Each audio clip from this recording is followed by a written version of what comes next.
I'm on the big screen. That ugly money. That ugly money.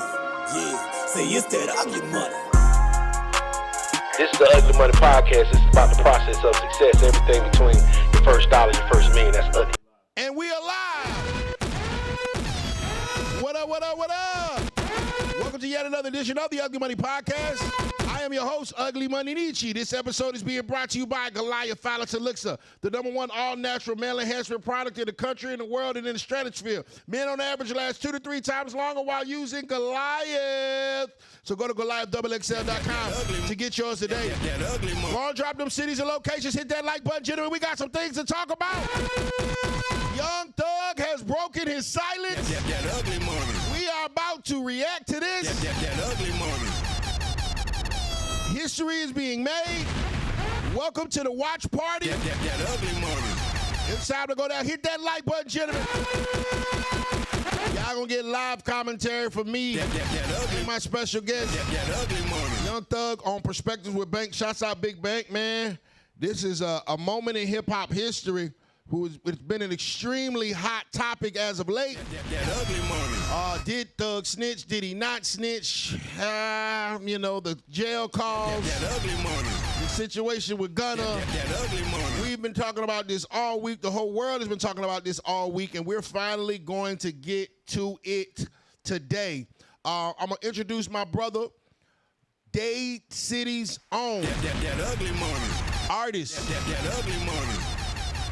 Entrepreneur. That ugly money. Black man. That ugly money. One-time lyric DaArtis in the building. What it do, this boy Lyric the artist, like he said, Dade City, Florida, man. We out here, man. We out here to turn up, show out, and get it popping out here, man. You know what time it is. That Atlanta Falcons quarterback from Dade City, ain't he? Oh, yeah, you already know Michael Penix, you know. That, hey, he do that. He the truth. So if y'all looking for a chance, Kirk Cousins, I'm sorry, but Mike the way to go. Mike the way to go. Man, I've been watching him since he was like this. So, all right, before we get to this Thug interview, live watch party, I get my likes up. It don't cost y'all nothing. What are your thoughts on Young Thug's recent drama with these tapes, recordings, and interrogation videos coming out? What's your thought process on it, Lyric? Like, to be honest, man, I haven't even been keeping up with it because, I be trying to stay away from all the bullshit that be going on right now because all of it, it's just like publicity stunt. Right.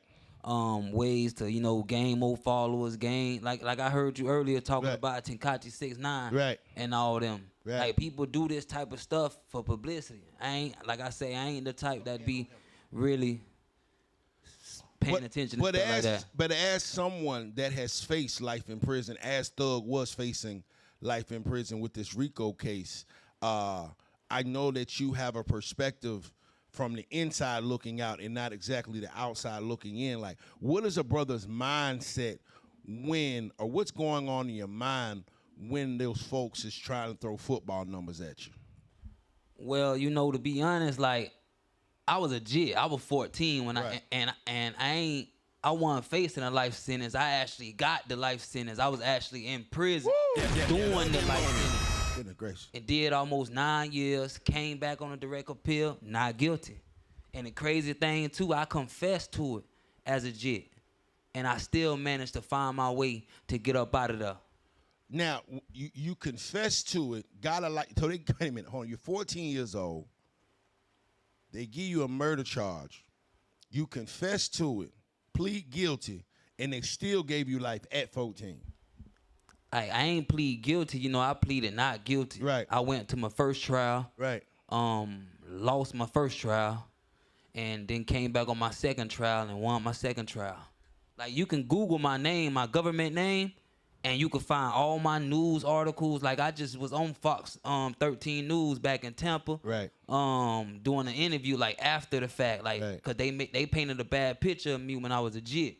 So do you think the legal system had something to do as far as maybe railroading you to the point of getting you that sentence when you, quote-unquote, had confessed? Anybody who knows law, you know, a confession really is an open shut case. Right. You get what I'm saying? So I won't really say they play because they had what they had. Like, it wasn't no gun, it wasn't no fingerprints, no eyewitness, nobody who said, oh, he told me he did this, none of that. So basically, like, how that even came about was my homeboy ended up taking me to the station with his auntie and ended up giving me a self-defense story because I get self-defense because I'm a jit, because he older, he was 18. Right. So me being the type of dude, I'm like, I'm going to do this, but I wasn't going to say nothing. So I go there, say the self-defense story, boom, first degree murder. Wow. That ugly money. All right, man. We're going to get more into lyrics, story. That ugly But money. right now, That ugly money. it's a historical event going on. That ugly money. Young Thug is finally That ugly money. breaking his silence. That ugly You money. guys will get a That ugly money. play-by-play reaction from us. Ricky, go ahead and drop it, and let's see what we working with. Young Thug has been under fire. Yeah, put us a little, and put Thug big. Yeah, Young Thug has been under fire as of late. Recent snitching allegations have been running rampant. There's been leaked jail calls, which is extremely crazy. Just the fact that this man's personal calls have been leaked. Personal calls with his girl, personal calls with his friends, confidants, and things of that nature. Just a lot of Young Thug. A lot of Young Thugs has been popping for the last week or so, and so we're gonna get through this, man, and we're gonna watch some of this live right now. Shouts out Big Bank Black. Shouts out Perspectives with Bank, and shouts out the TBF, the Big Facts Network. They are debuting this interview, which I think it was right, and I'm glad that Thug went to a Atlanta-based podcast. I'm glad Thug went black-owned based podcast. There's a lot of times those major media platforms, they get these kind of interviews and they can paint you any kind of way. I know for a fact that Bank is gonna keep it 100. Bank is gonna ask the hard questions, and Bank is gonna, do it for the culture. So shouts out to Thug, and this is coming from somebody that wanted that interview, and they tried to get that interview, that talked to Thug Daddy to try to get that interview, and I'm still happy for Bank getting this one. Ricky, let me know when we're ready, and once again, we're making the interview big and making us small, Ricky. I think from like certain parts of my family. I'm big on the screen. It shaped me in that way. And then a few more ways, like, I watched my brother die in front of me. You know what I'm saying? Like, I watched my brother die in front of me, brother. 8, 9 years old, little boy. Gentlemen, hit that like button. Kid. What happened? He got killed. My brother got killed on Deal Avenue. My brother ended up doing some gambling. Put us in front, He stopped Umfum from gambling, and then he kind of slapped Umfum around like, Umfum was like, all right, 11, 12 years old. Look, he was a kid. He gambling with some grown ass men though. One's in the chat. So if you feel that he go up there to stop my brother from gambling. Two's in the chat. Then he started gambling. He ended up winning all the money. One's So when he leave, right now, if you feel that Thug one of his snitched, friends, right now, goddamn call him did not snitch, and tell him like, are going to take this poll bro, don't come back up here. These niggas might, they gonna take the money back from you if you come back. Cause he took my brother was like, shit, I'm gonna go home right here. I'll be right back. Y'all niggas don't stop gambling. I'll be right back. So he walked down the street to the house, and his friend called him like, man, don't come back up here. These niggas goddamn whoa. Which some people would look at like, nah, that's real nigga. But he knew my brother. He was my brother, best friend. He knew my brother. Gangster, he's standing on that. Off top, you tell my brother some niggas finna do something to him, don't come back. He going right back. Cause the thing about it, he wasn't even coming back. He had won all the money. He won like 9,000. This was little kid shit. He won like 9,000. His friend knew he wasn't coming back. Like he like made him come back by telling him a nigga finna like he gonna rob him. So he go right back up there and shoot a nigga. Who finna? He go right back up there. Hey Ty, who just said? Who you just called me and said niggas said they gonna rob me? Who you said gonna rob me? Ricky got the nigga Tyler. What the hell? Man, nigga, who you said was gonna rob me? You just called me and said one of these niggas might rob me. That's how the situation started. He shot a nigga. Yeah, he shot 2 niggas. He shot 3 niggas. He shot his friend, and then he shot the 2 niggas that killed him. Cause his friend was acting like a hoe, like not want to tell him who said he was gonna rob him. His friend like, man, bro, you tripping. Boom, shoot him. Bitch ass nigga. Boom. Then when he shoot him, he started saying like, man, this nigga say him, bro. These two niggas. So he started shooting at these niggas. Doom. Then he take off running. He hear the police siren. He take off running. Them niggas got them started back shooting back. Shot him in the back while he was running. Ran down the street a little bit and fell on the ground and just like, you know, he just on the ground gasping like, man, hurry up, get me in the car, take me to the hospital. He just was telling us like, I feel like I'm dying. Like I'm telling you, I feel like I'm dying, bro. I feel everything's slowing down. My heart rate, everything's slowing down. I feel like I'm dying. Y'all gotta, you know what I'm saying? I'm right here. Share it live. Rich Butter 2 talking about. Also, Bill Belichick. Yeah. Carolina. Shout out to his wife. You know, I saw her on the field, man. You know, great support. I think she's the reason they won. You know, they blew him out. Had a great game. It was amazing. Their worst non-conference loss since 2014. And it's crazy. The last time they lost that bad. Are we ready? Are we ready, Rick? She like, if you hear me squeeze my hand, son, squeeze my hand. Don't go, son. You squeezing our hand. I'm like, all right, he's still, you know what I'm saying? Like, I'm looking at this shit as a kid, bro. Like, so from that day forward, I always said, I'm gonna do something to the nigga that killed my brother. That just shaped my life. That made me cause I played football. I looked up to Michael Vick. I played football. I wanted to rap. I looked up to Lil Wayne. I looked up to Michael Vick. I looked up to Hot Boys. That just shaped me from all that. From that point on, I looked up to like steppers. I looked up to niggas from my hood, from Jonesboro South, that handle their business. That shit just made me a whole different person. That one situation. I was never like 9 years old. I was a kid. So from that point on, how you, like looking back on it, like what changed? Like what changed in you? Me.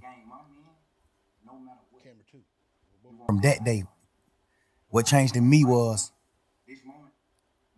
the way I viewed like niggas that wasn't from where I'm from.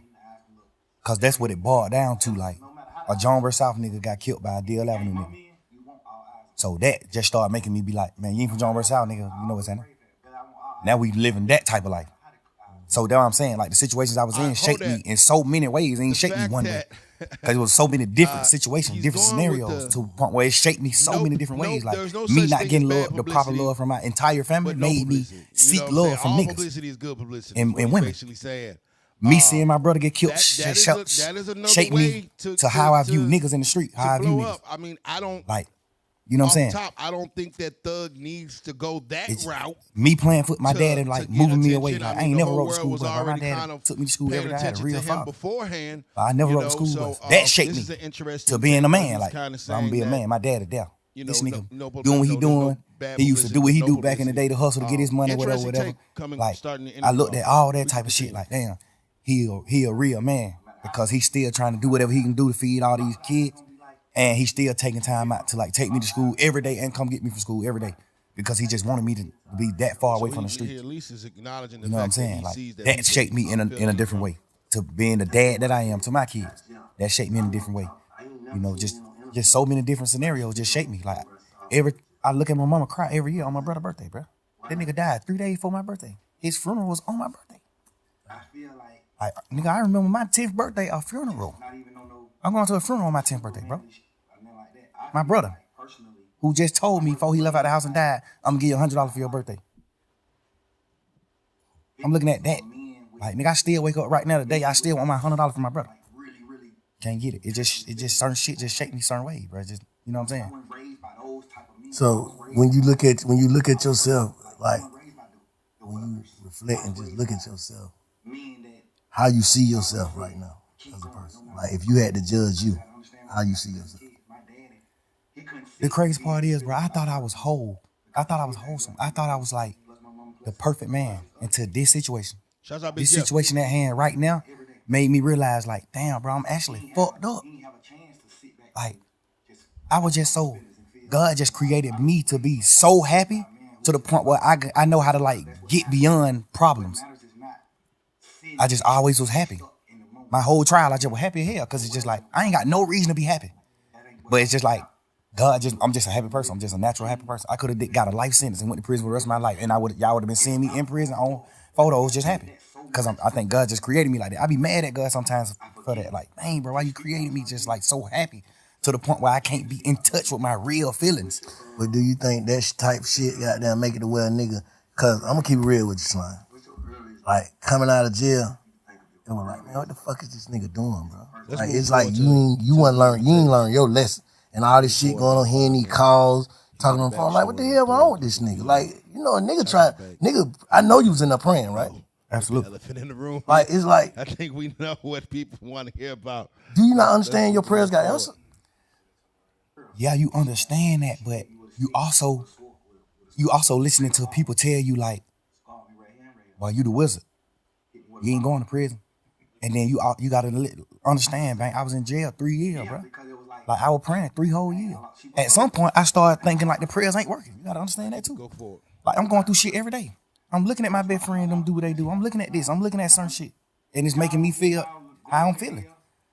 Like, I ain't never been a nigga to pillow talk. I ain't never been a nigga to talk about nobody else in my life on the phone with nobody else. I never been that type of nigga. These last few days, I've been sitting around like, what the fuck was I thinking? Like, what I was doing? I appreciate you saying that. I think I was just so fucked up, and I just felt like it was just over. Like, I'm just sitting in jail 24 hours on 23 and 1. I'm in a cell 23 hours. Like, at this point, I'm just like, man, I don't give a fuck. Life, it ain't what I'm thinking it is. Like, I'm just talking. At this point, I'm just talking. At this point, I'm just holding conversations with my girl. But the crazy part is, all these conversations that I had on the phone, I also had with the same niggas who I was talking about on the phones. So that's why it don't seem weird between me and them. Because I done held these same conversations with Wham. I done held these same conversations with Savage. How I feel about him, how I feel about Wham, how I feel about this, how I feel about every situation. We talk like men, we brothers, we talk. They tell me how they feel about certain things.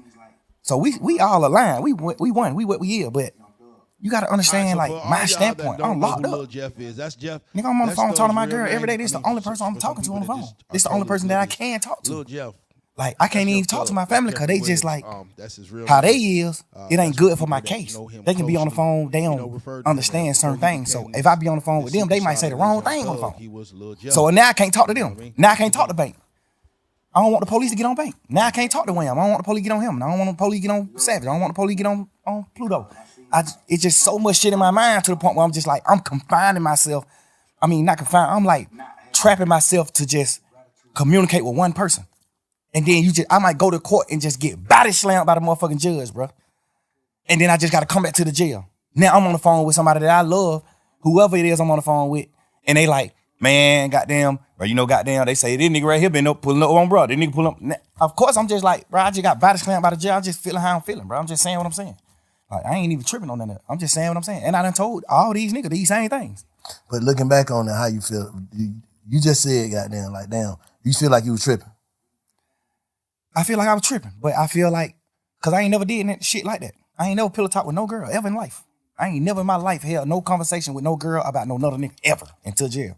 For those that don't, and I've been trying to figure out, like, why the hell was I even doing that? And then I just had to, like, it's always think back to when I was in jail. Because I did a long time in jail, so I know how to think right back to when I was in jail right now. So you've been reflecting. Hell yeah, and that's another thing I don't even want to do. That's why I don't even respect the phone call shit coming out, because all it do is make me think about when I was in jail, going through fighting for my life. All it do is make my girl think about those long ass conversations on the phone. We praying and we doing shit and hoping that I can get away from this shit and come out of it. Like, that's the weird part about this shit that's happening. Like, this shit, this shit just like a fun moment in the memes on the internet and trying to just like tarnish my existence and just my real nigga shit, my real nigga life, to like just to have fun with it, but not knowing, like, but this shit traumatizing the hell. This shit goddamn make me remember when I was in jail. This shit make me remember those dark ass days and moments I had, bro. This shit make my girl cry. She ain't even tripping about what we saying on the phone, nigga. We said whatever I say, I can say twice. I'm a grown man. I'm a man, nigga. Whatever I say twice, and I done said it to every nigga. They know that. So I ain't tripping on that part. I'm tripping on just like the world not knowing that. I'm tripping on the world just, but look at this. Oh, hey, y'all, here go another phone call. Here go. It's just like, bro, y'all ain't understanding what's going on. Let me say this. If you knowing that you told these people and you was on the side, how would you look at that? Cool. If you was from the sideline, just listening to Slime on the phone, on the jail phone, talking to Savage, talking to your girl, just about like everything, how would you look at that? If you didn't know, like you said, you done told these same people this, how would you look at it? It depends. If I was on the sideline and I never been in that situation, like no jail shit or fight for my life, I probably would look at it how people looking at it that ain't never been through shit. Okay. They probably looking at it like, man, you some bullshit. Why the hell you talking about? But if I was a nigga that had experienced certain shit, I would look at it another way. Mm-hmm. But, and me personally, I'm a smart man. I know how to think. So if I see somebody else going through this, I'm the type of person to be like, damn, I want to know what he think. Like, I want to hear what he was feeling. Like, why you do this? Why you said this shit on these phone calls? Why you was saying this shit on these phone calls? Because everything on the phone call came from questions being asked. Or they just putting out your part. Who you think putting that shit out?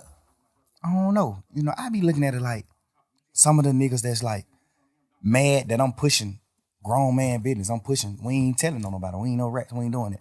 It might be people that's like, you know, $9,000. it might be stemming from that. Tell a nigga rich. Do you think you inviting that energy though? Yeah, 100%. Overly. Yeah. Overly. But me just knowing how this world is, even if I wasn't inviting the energy, it still happened. It still would happen. Anyway. You can't just say that. I know it. You can't just Because you got to think, before the world even seen an interrogation video of me or anything, jail calls I had already got leaked. Jail call got leaked when I was in jail. Interrogation shit was already out too, though. Huh? Right. I'm just saying, all this shit was happening while I was in jail. But I'm saying, So I don't can't think it would be, me personally, bro, this shit for me to use slang, I don't think it would be, it's like right now, yeah, interrogation shit came out too, and there was some shit in there, we're gonna talk about that, there was some shit in there like, damn, Slime, why you say that? What the hell wrong with you? But at the end of the day, I'm saying niggas wouldn't want to be like, yeah, man, fuck that nigga. If it didn't come with, you gotta think, bro. If people's out here in the motherfucker like free slime to the death, like can't wait till you get out. But then when you got out, it was like everything dead and gone. His brother gone. He's still the same. He want to go back. Can't nobody just off of tweets and dissing and you know what I'm saying. You get what I'm saying? That just like damn, bro. Like from me, you did some shit niggas don't do. You just goddamn came home on some shit. Get a state. We goddamn damn near everybody tell him. Wrote him. Nigga ain't supposed to make it back. Like, and you back, that's God. That's how I see it. So it's like, damn, it's like the universe too. Was making it like early, and it's for me being because I used to be in the streets for real. Like I think my whole city, personally, no matter what I came out of jail and did, it still would have came out one day. So me personally. I understand what you're saying because it still came out when the whole world looked at me as a real nigga. Put a nigga in no fuck shit. Like my jail phone call got leaked. They weren't pushing no narrative in though. It don't fuck the narrative. I'm just saying coming out. No matter what, I feel like no matter what, it still would have came out. Get you to do fuck shit. I know it would have. You know what I'm saying? Right. I feel like it still would have, no matter what, bro. No matter what I would have got out of jail and did, it still would have came out. You claim you my dog. Just because it was public record. I've been standing. Because at the end of the day, when the first shit came out, when the first few jail calls came out, of me and my girl just talking this shit, when those first few jail call came out, and you know I ain't trying to be on this my shit, team got in touch with the Cobb County people and stopped all of it. Like shut down the whole system. Now you can't go get none of that shit. Letting this shit fall on me and you ain't keeping that shit street. So what they tell you? By any means, like I say, they got it back then. And they just waiting to release it. Get fucked up by nobody. Like, you get what I'm saying? No matter what I would have came out doing, it still would have got released. Ain't none of my business. I'm gonna keep it steady. Because you can't go on the internet and get it right now. You can't go on the Cobb County website and get it. It's been shut down for a year and a half. Basically saying that. What about like contradictions? Snitching is one thing. Like they say allowing somebody to go down for you something tweeted that they had nothing you told Sean to take the yeah. But I'm saying, but on the call, you told Savage. I ain't told that nigga that. Like. So that's like I've been home from prison. I've been home 6.5 years. Like, damn, Slime, you said this, but this, you tweeted this. Goddamn, what one is it? Yeah, I understand that. Even though I've been and the thing is, you get what I'm saying? Because bro, just say I'm in jail, fighting for my life. This just for people that don't know the law. I got co-defendants. I got 28 co-defendants. I got 28 niggas on the case with me. Wow. We can't have contact. And now I'm can't talk to each other. You get what I'm saying? We can't be around each other. When I go to court, they got me on a whole nother motherfucking side of the courthouse.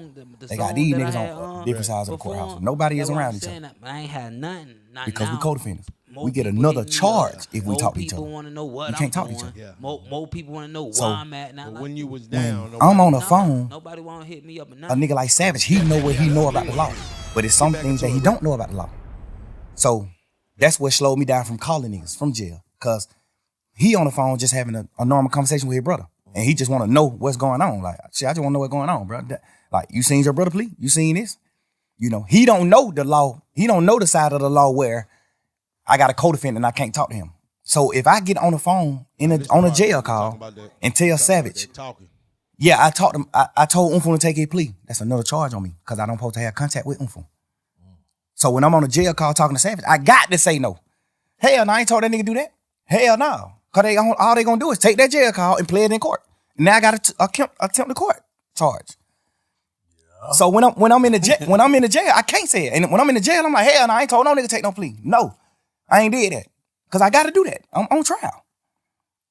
I don't supposed to have no contact with him. If I say I told my brother to take the charge, all they gonna say is, how you told your brother that? You must talk to your brother. Boom. The lawyer can get in trouble. All type of shit can happen. I'm on the phone off top. Hell no. I ain't tell that nigga take no charge. Fuck no. I mean, I ain't tell him to take the plea. No. But when the case over, can't nothing happen to me by saying that. So when the case over, hey, let me clear this up. Just for the world to know. Cause I told Savage no. I told Pluto no. Like, I told a few niggas who asked me, like, hey, bro, you told your brother to do that? I'm like, hell no, I ain't telling him to do that. So obviously niggas that I fuck with in the streets, in the world, they looking at it like, all right, your brother did what wrong. You ain't tell your brother to do that. Mm-hmm. So I got to clean that up. Because I really did tell him after the case. Yeah. After the case. Hey, hell no, I overly told him to take the charge. But because it definitely looked like, damn, they took the same plea, so how the hell you gonna just single Gunna out? You know what I'm saying? You know why? He was chatty patty like a motherfucker. Nah, definitely. The reason why I differentiate and I do respect the amount his of plea from their plea is is the fact, you know what I'm saying? That, hey man, I was talking too goddamn much. That's like, and I understand as a human being. Like, you know, that is a very stressful time. You telling? I've never been in that situation, so I don't know exactly how it feels. But can you expound on that? When you are locked in that jail cell, does boredom or doubt creep into your mind that may influence what the things that you put out into the world? Like when I had got sentenced life and I had my sentencing, like I was smiling. You get what I'm saying? The reason I was smiling because I knew there was gonna be a chance for me to come back. Because like when a lot of people don't have knowledge of the law, they let these people do anything. You get what I'm saying? Right. They'll tell them anything and make them believe. Cause like the police, they can lie to you about laws and stuff. Right. You get what I'm saying? If you don't know your stuff, you don't know your stuff. That's on you. You get what I'm saying? And from a person on him running his Young Thug, like you say, what you say? Chatty patty. Chatty patty. Yeah. You get what I'm saying? From a person who confessed to a first degree premeditated murder. You get what I'm saying? Loose lips, shank how you put it? Sink ships. Yeah.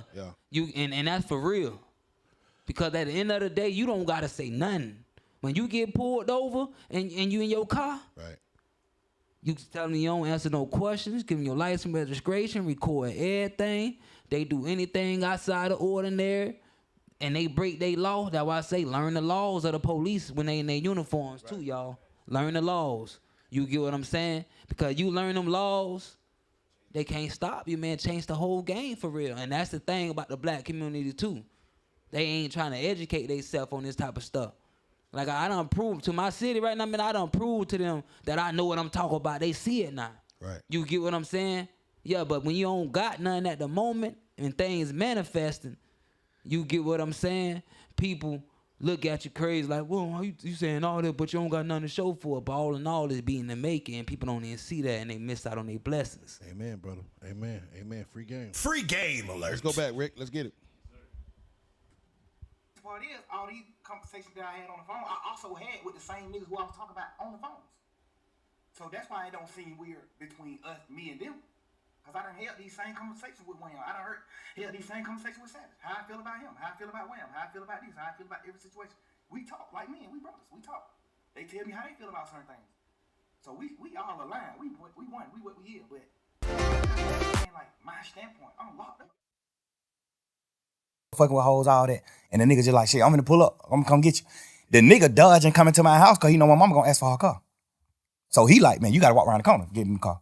Like they on real phone calls on each other. My brother still in this motherfucker fighting every day, saying I don't know them. They lying on me. The judge just sought it to him just because of that. Like, oh, you playing game. They offer that nigga immunity. They know he ain't do it. They offer him immunity. Hey man, you tell exactly what happened, cause they saying, one of the niggas saying, you brought the gun to them.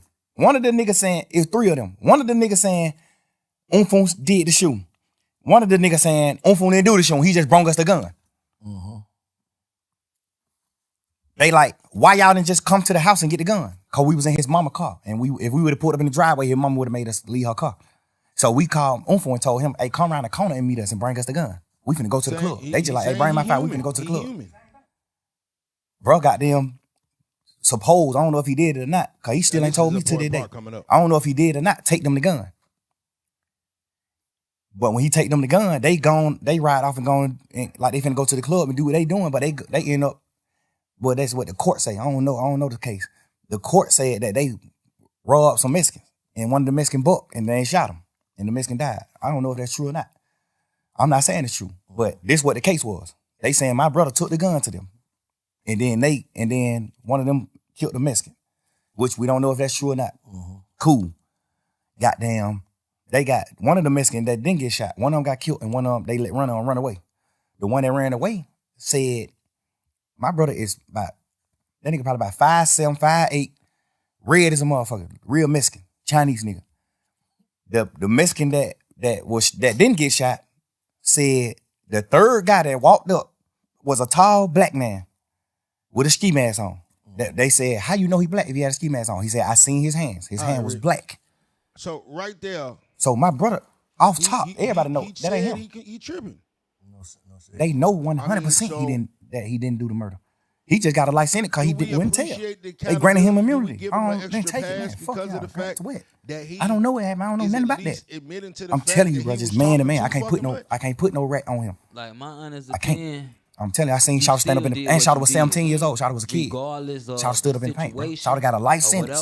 So let me ask you something. Did his plea at the same time say the same you shit? admitted your wrong. Like, is it the same? Like, did he have to agree to the same shit? Right. Guess what you wouldn't believe, man? If you never seen you plea. Acknowledge that you I ain't never seen bro plea. I swear to God. Just how you did. Go home. I told him because he had did 12 years on the murder, and then his lawyer got him a new trial. Like, they fucked up in trial. The lawyer got him a new trial. So now he out of jail waiting to get tried for the murder again.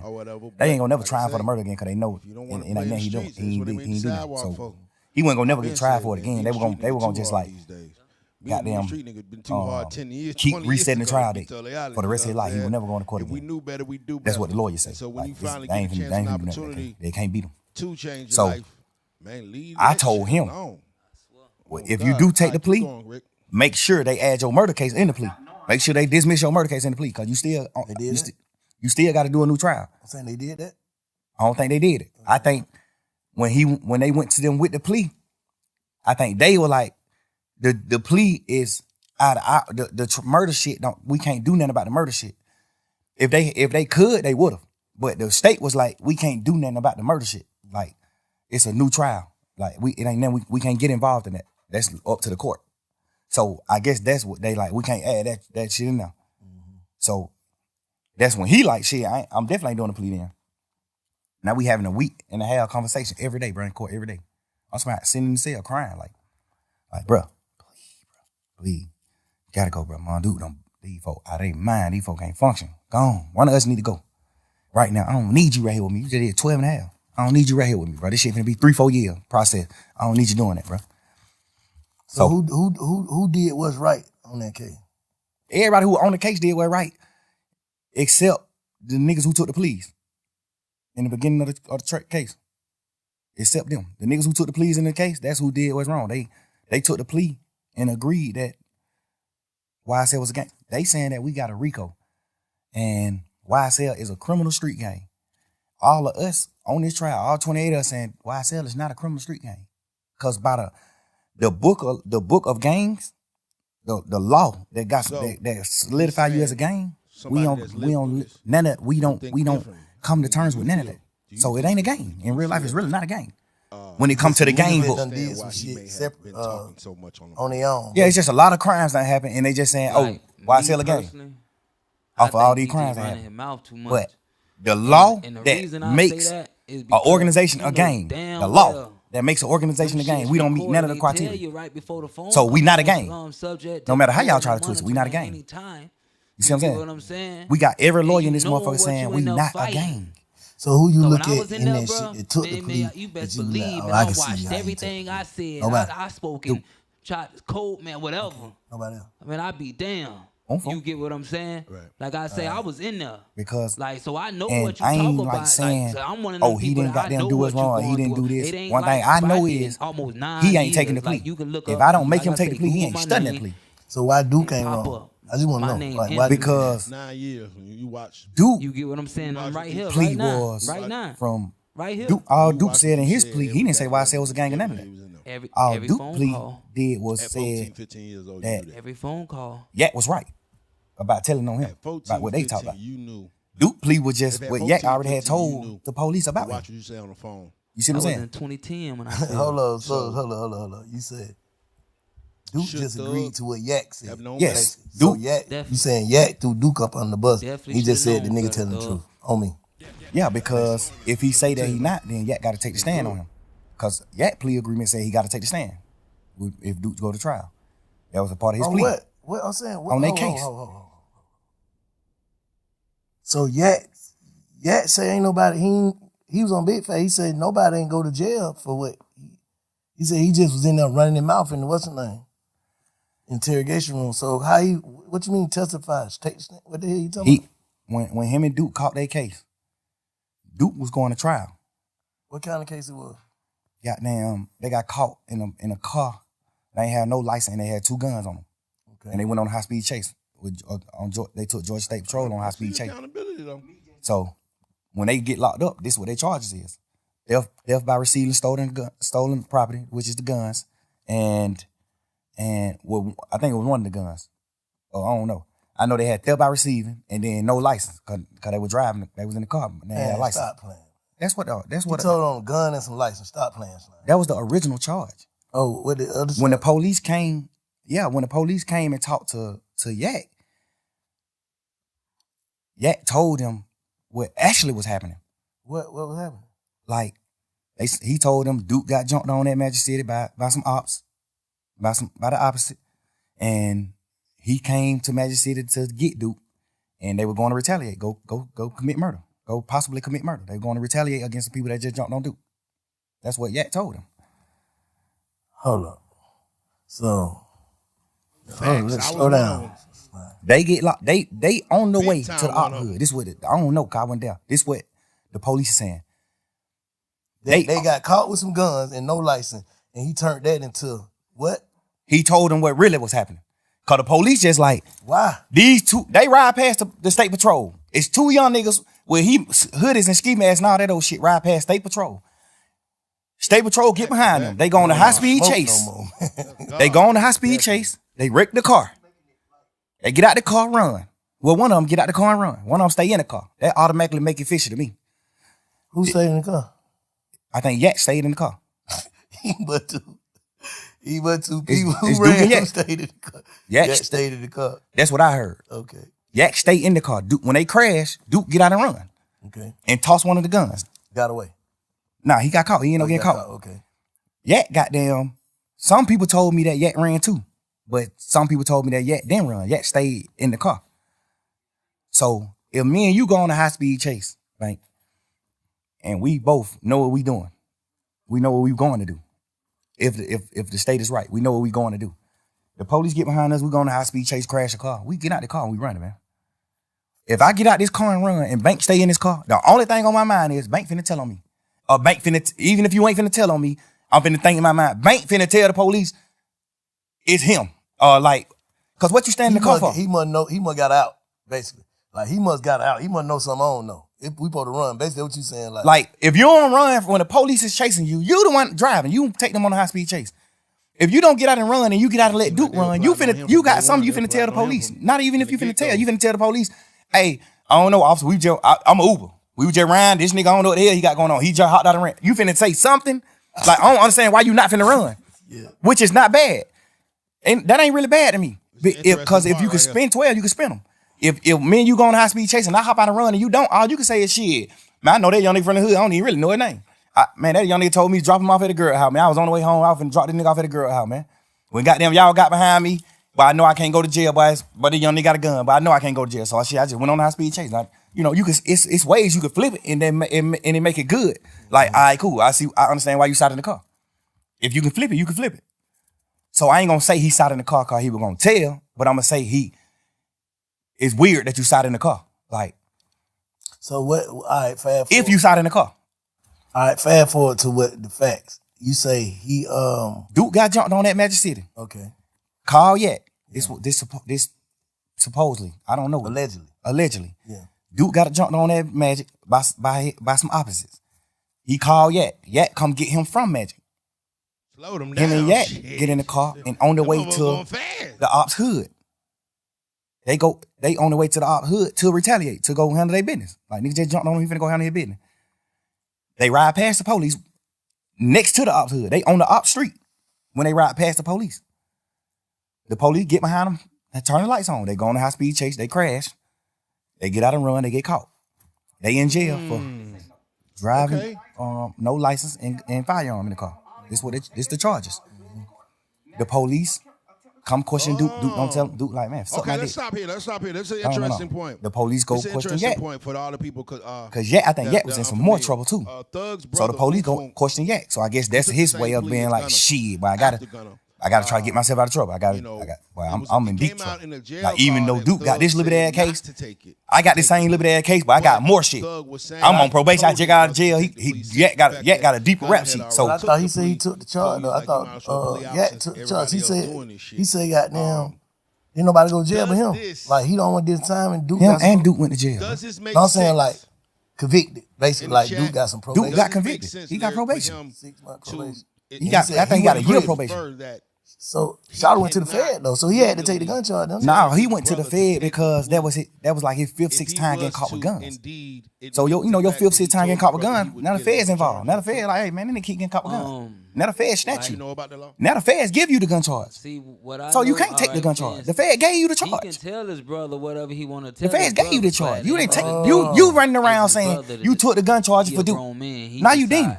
In your interview, you said the gun was my gun, but I gave it to Duke. Everybody know in a court of law, if you say, hey, this is my brick, but I gave this motherfucker to a bank, whoever is in possession of this brick, that's who brick it is. So he ain't capping on That's a fact. Okay. Whoever in possession of this gun, that's who gun it is. I don't give a fuck. You can tell the police a million times this your gun. From what he's Duke get caught with his gun. This motherfucker is Duke gun. I promise you that. 21 Savage. No, that's cap. That's how they go. The Fed snatched him. And when the Fed snatched him, his charge in the Feds was the gun charge. Okay. All right, go. All right. It's because he had more than one. Yeah, the Feds just were on him. Like, we on him. He keep getting caught with a gun. He done beat murder charge, all type of shit. He done beat murder charge all day. So the Fed already on him. He get caught with a Why? I'm saying. Oh, so Duke didn't go to trial. That's why he. No. The thing about it is, I don't know if this true or not, but Yak told Duke, man, just take the little probation shit. And I feel like he told Duke that because he didn't want his interview to come out. Because if Duke go to trial, you got to take the stand. It's a part of your plea. So you tell Duke, man, take the probation. Shit ain't nothing but a year probation. Take that shit. Don't be tripping. Go on forward with your life, man. So Duke take the probation thinking like, shit, my brother took the charge. I'm gonna take the probation for even being around it. They just charging Duke with it. So they give Duke a year probation. Duke take the probation. Word in the street is Yak told Duke to take the probation. I don't know how true that is or not, but a lot of people that said Yak told Duke to take that probation. A lot of people, reliable sources, said that Yak told Duke to take the probation. I feel like he told Duke to take the probation because if he didn't, he was gonna have to take the stand on him. And he didn't want to take the stand because he already got to go to jail. So you saying he would have took the stand if the Fed wouldn't have picked it up, basically? Yes. If Duke, no, it don't matter if the Fed pick it up or not. If Duke go to trial, if Duke don't take the plea, Yak got to get on the stand and Duke trial. That's his plea. His plea was this and this. You get out of jail. You do this. But if Duke go to trial, when Martinez want to go to trial, you must take the stand and speak truthfully about what you told us in this interview. That's his plea. If Duke go to trial, he got to get on the stand. That's Yak plea. And if he'd have took it and he got on trial, what they would have did, that would have fucked the case up or something. Who? That would hurt the case. Like if Duke would have went to trial, Yak would have had to take the stand. Duke would have got fried. What the hell you mean? In the goddamn interrogation, Yak told exactly what happened. Oh. Yak told, hey, man, I ain't even finna play with y'all in here, man. I'm gonna just tell y'all the truth. That's what happened. That's what he say in the interview. In the interrogation, man, I ain't even come to play with y'all for. I don't even, man. whatever I can do to goddamn try to make this shit light on me, bro. Like, they like, man, what going on? Goddamn, woo. Obviously, the DA's already wondering, like, why the hell y'all nigga on the ISP chase right here next to the ops hood? They don't know that Duke got jumped on at the club, though. This under wraps. This low. We keeping it low. Just street shit, keep that low, going on. Goddamn. So, when Yak tell them, Duke got jumped on that magic, we was on the way to goddamn go straight up hood. That's why in the interrogation room, he was saying shit like, they were like, oh, so you and Duke finna go kill? He like, I ain't gonna shoot, I was driving. How I'm gonna drive and shoot? Duke gonna shoot. He say all this shit in the interrogation. You know what I'm saying? Like, this the interrogation room. He's saying this shit. And he took a plea. And his plea was, when Duke go to trial, you gotta take the stand. So what's the difference between Duke in the interrogation room and that interrogation room, you in the interrogation room? What's the difference? Duke never was in the interrogation room. I mean, not Duke. Yak. The difference with me and Yak's situation is Yak in the interrogation room telling that Duke did the crime. Yeah. Not no bullshit, no funny shit in that. Go ahead. Yeah. Ain't even no harsh feeling. I ain't mad at nobody or none of that. Like, I live and learn. I want to know what the difference is. I want to know your perspective on what's the difference between him being in the interrogation room talking and you being in the interrogation room talking. The difference is he told that Duke was locked up for these crimes. He told the police what Duke did. Mm-hmm. Like, you told on Duke. Stop. That's the difference between his and mine. I didn't tell on Roscoe. I try to free Roscoe. But I'm saying Roscoe didn't shoot at the bus. We be serving these niggas when they come to Atlanta. He ain't shoot at this bus. They ain't beefing. For real. Everybody using that word these days. That's what I'm telling the police. Any street nigga in the world gonna understand that. Any street nigga in the world not finna say, oh, I read it, or I did what wrong. No nigga. But what about the niggas who feel like you don't supposed to mention other niggas' name in front of the police, though? The police mentioned the names. I just gave them my stories. They know your partner. The police mentioned their name. I ain't bringing no nigga name up in the interrogation. The police mentioned these nigga names. I brought Guap name up, but I brought Guap name up to talk about my dealings with Guap. Like, I'm signed to Gucci. I'm not signed to Bird. How do they know? That's why Guap name came up. You know what I'm saying? I ain't bringing no nigga name up. You acting like I'm in this motherfucker saying, oh, Big Bank Black, a nigga who the police don't know. I'm naming Superstar. The police know every one of these niggas. All right, Thug, you acting like I'm bringing the nigga name up there. I ain't saying you. I'm just saying. I ain't saying you. I'm saying like the world. Y'all acting like I'm goddamn bringing up a nigga name, putting a nigga on the police radar. Man, I'm talking about full-blown superstars. I'm talking about signing. I'm signing to Guap. What the fuck could I do to get Guap in trouble? By saying I was signed to him. If you feel that like, what the fuck can I say about to get Birdman in trouble? Saying that Birdman and Wayne got a problem, not Roscoe and Wayne. If you upside down, you don't can a nigga take that as you giving them you pushing it off on Bird? Like, that's a motive? All right, check that motive? No, because at that point it was already on fire. You gotta understand, Wayne had already said they fuck nigga over my money. This shit was on the internet. He already said fuck a nigga wear a dress, man. You don't listen to no nigga music. He already did all this shit he did. So this shit already in the public. This shit in the public eye. I'm not sitting here telling them nothing, giving them something to go with, a story to go with. I'm in this motherfucker saying, man, y'all, what you talking about? Like, what the problem is with Bird and Wayne? You know what they saying the problem is? They saying that Birdman they paid him. Like, what the fuck is you talking about? Snitching is snitching. Like, you know that. Even though I feel like, personally, I shouldn't even been saying that, because y'all already know that. So why do I got to sit in here and reiterate that? But, you know, you just a young nigga. You just in this motherfucker thinking you Flint Flamin' people. But the difference is, I'm telling these niggas my partner ain't committed the crime that he in jail for. We got a 3. And a nigga like, telling the police that Duke committed the crime that he in jail for. That's the difference. He 25-75 right now. Me asking you, do you understand the difference? The things that he's saying, I understand the difference, but like I said, Slime, I told you, you're a person that's been down there. You know, looking at it from the side, like, how would you tell that lady, take your number? But ain't no way. I told, if you look at the whole interview, and I'm gonna put not the audio, I'm gonna put the video out so you can see the actual video too. I told the lady to take my number on some flirtation shit. Like, we just flirting. When we first come in the room, I was flirting with all talk. All this shit on video. When we come in the room, I'm flirting with her. When we sit down talking, she's sitting at the table. I'm talking to her. I'm flirting with this bitch. Not mean to call no bitch. I'm flirting with this lady. Like, and at the end of the video, when everybody getting up and leaving out the room, I'm still talking to her because she getting up late. Like, she still like getting her shit together and getting up. Like, well, all right, goddamn good talking to you. Woo, woo, woo. And I'm like, man, you don't know anything. Get my number, baby. I make promises. You know, I'm just flirting with the lady. Obviously, the world gonna look at it how they want to look at it. But that's wrong shit to say, Slime. Just looking back on, don't you feel like that's the wrong shit to say? I feel like that's the wrong shit to say if I was saying it for the reason, if I was saying it for another reason. I'm saying hearing it. Hearing it. I'm saying obviously. You hearing it, what that shit sound like? Back like, damn, I understand that. Right, I understand what it sounds like. Yeah. Because I'm mad at niggas for saying shit like that to the police. But the difference about me is, what in that interrogation did I tell the police for you to think that I'm saying, if y'all want to know anything else, get my number? I didn't tell them nothing for me to even say, if you want to know anything else, get my number. And don't tell nobody. What the fuck did I tell them in the interview for them to even, for a fan or a nigga who looking at the interview, what did I say in the interview for you to even look at this interview and say, and not say he playing game? Man, nigga just playing game. He talking shit. He ain't even tell them shit. Like, Yak, you told. They said who killed Nut? You said Shannon and Woody. You did? Yes. So at the end of your shit, when you say, when the police say, well, all right, man, you got anything else you want to say? He say, hell no, I'm locked up. Y'all got me locked up. Y'all gotta let me get out so I can goddamn get around and then I can have something else to tell y'all. That's a difference than me saying it, because I didn't tell them shit in my interrogation video. I'm in this motherfucker talking shit with him. Y'all blood? Hell nah, man, we fake bloods. We just say that shit in music, crazy. Nobody ain't no real blood. Wayne and us ain't real bloods. We just talking shit in music.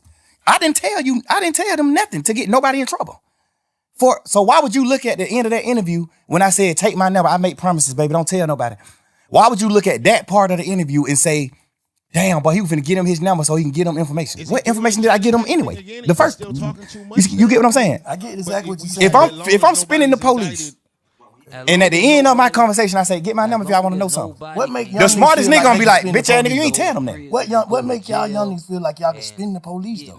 Just I don't understand that though. I don't understand that. Man, but them bitches is smart, bro. Bro, it's just like movies just coming up in the game.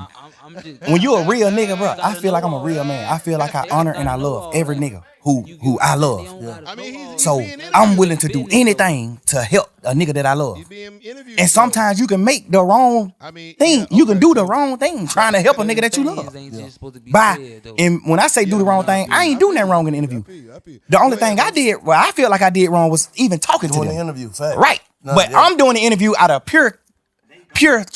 I'm purely trying to save my mans. When I first seen the shit on the internet, I was like, oh man. But I was like, man. Because they mixing it. Because I ain't even watch it. I just seen 2-hour interrogation video, Young Thug. I didn't even watch it. Slime like, man, you got, little man like, man, you gotta listen to it, man. Right. Please just listen to it for me. Before you jump out there, please just listen to it for me. Please, please, please. I listened to it, I said, if all I'm listening, I'm like, yeah, you're not playing game, but why the fuck is you in there, Slime? Because we just young nigga, and I'm thinking, my man's Roscoe already locked up for shooting at Lil Wayne tour bus. I know that. I know Roscoe got a trial coming up. I know that too. So basically you saying ain't no way you would tell him because you ain't even in trouble. I'm not even in trouble. Soon as they come in, they say, you ain't in trouble. We ain't talking about nothing that's dealing with you, none of that. We just got some conversations that we want to have with you. What click in my mind, this my turn to help my mans. This my chance. We just young niggas, bro. We high hell, we on drugs. Like, I'm just thinking in my mind, but this my opportunity to help my mans. You ain't supposed to be in there. Eat no hot wing, bro. Who, me? I ain't blown the sandwich. Oh, for real? They get niggas who tell that type of food. They get niggas like me who I ain't finna tell them nothing. They give me the blown sandwich. I ain't get them nothing. They gave you blown sandwich? But them folks try to give me blown sandwich. I ain't even eat it. Okay. I'm like, man, I ain't that shit, man. I think I opened that shit up and ate the cookies or something out of it. I ain't even eat this. I probably did eat the sandwich. I was so burnt down on Luzanne, like I was burnt. But I didn't get the luxuries because I ain't get them then. They would have felt like ain't giving me something to eat. Because I asked them in there, like, man, y'all ain't gonna give me that belt? Like, damn, it's thug, bro. Like, I'm a motherfucking millionaire, bro. I'm doing what I'm doing. Like, y'all gonna try me like they would have blown that motherfucker? Like, give a nigga something. Y'all gave this nigga chili wing, hot pepper, whatever. You know what I'm saying? God damn, give me what y'all gave this nigga. I know why y'all ain't gonna give me what y'all gave him, because I ain't getting you nothing. You don't get nothing in return. You don't get me doing nothing but denying my partner involvement with that tour bus shooting, denying me being a blood, being in a gang, denying Birdman having something to do with the shoot, with Lil Wayne tour bus shooting, denying me being signed to Birdman. You don't get nothing but denial from me. You don't get nothing but denial from me. Everything I did in the interview was on purpose, nigga. Man, that's crazy. He's speaking about his so brother. Let me ask you something though. Now let me tell you something. Gunna's plea and his. Because I've been saying hearing all this shit, and you know what I'm saying. A lot of that shit valid. You know what I'm saying? You did do whatever, however. But fuck that. This is how I feel, Slime. Me to you. I know you said this shit probably would have came out or whatever. This would have happened, that would have happened, this would have happened. But what I'm saying is, even in there, I don't feel like you realized what you was going through. And then when you got out, I don't feel like you was focused, bro, the way you should have been. Like, I feel like you taking your blessing for granted. That's just how I feel. Like, I ain't here to condemn or goddamn protect. I ain't here to do nothing but get your perspective and feel your energy, bro. So what I'm telling you, and I'm hoping you feel mine, I'm saying, I feel like you probably got out of jail and truly went with the narrative y'all went with. What was it? Truly humble on the gut. Wow. Yes, sir. I don't feel like you came home humble, bro. Enough. And I don't know. I'm just saying, I'm from the sideline. I talked to you when you first got out, first day you got out, you gonna live and call me on through. I was like, what'd I say? Bro, fuck all that. Get home and get to it. He's and basically saying who I don't feel like you did. I feel like who didn't. You came home playing again, bro.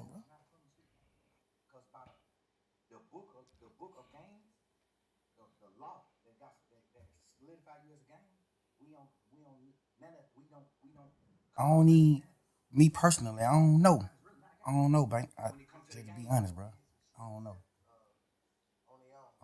I think the crazy part is, I thought I came home on fire. I thought I came home just like popping that shit and just living life and getting back to life and enjoying life. But you still gotta understand this too, Bank. My whole life, I poured into people. I built niggas' foundations. I built niggas up my whole life. Any nigga you can name, I play a major part in their success. I witnessed that. And I feel like you got to look at it you got to step in my shoe, Bank. I got to get out of jail and rebuild. I got to get out of jail and rebuild this shit. I can't get out of jail and just hit the ground running. That's what dumb niggas do. That's what a fuck nigga do. They go past what the fuck they did wrong and they just keep going. Rebuilding doesn't mean what? Like rebuilding your mental? Rebuilding my mental, rebuilding my financial stability, rebuilding my organization, rebuilding like the way the world looked at me, the way the world perceived me. Cause you gotta think, I get out of jail. Right, so I spent my last 10 years every day with my friends. And we building, we showing the world, this how you supposed to be, this how brothers is, this hood is, this how we supposed to do it, this what we doing. So I get out of jail now I don't got them friends no more. Duke is not in the wrong. So I just get out of jail. I'm used to being with them. My last 10 years, I've been with them every day. So I get out of jail. Now I gotta learn how to not be with them. And not because they dead or they went to prison or they did it, because they betrayed me. I can't just get out of jail just going forward, bro. Like, I thought I was though. But this situation at hand just let me know, like, damn, you ain't going forward. You wasn't going forward. But then I look at it like, damn, why I ain't going forward and not going forward like success? Because I don't look at them niggas like they successful. I ain't moving on. Why I ain't moving on? And I think like, because I got to rebuild. So do you think watching a nigga look as if they like Gunna? You think watching Gunna look as if though he ain't hurting about this shit or moving on, that shit hurting you even more? You don't like the word hurt. I see how you looked at that. But a nigga gotta know when they hurt, bro. Cause the only thing you're explaining is stop talking so you much. talking about betrayal. Those words bring heartbreak. Yeah, but damn, okay. At this point, I kind of know not to do that. Like, that's the thing, bro. I cried on the internet about that. He's so descriptive. Yeah, fuck, I ain't that gangster. That nigga descriptive. I know. Nigga, our heart is fragile. Is the case over? Cause case over. Look, and I said this, and I just seen on. You know, I don't listen to all them jail calls. Okay.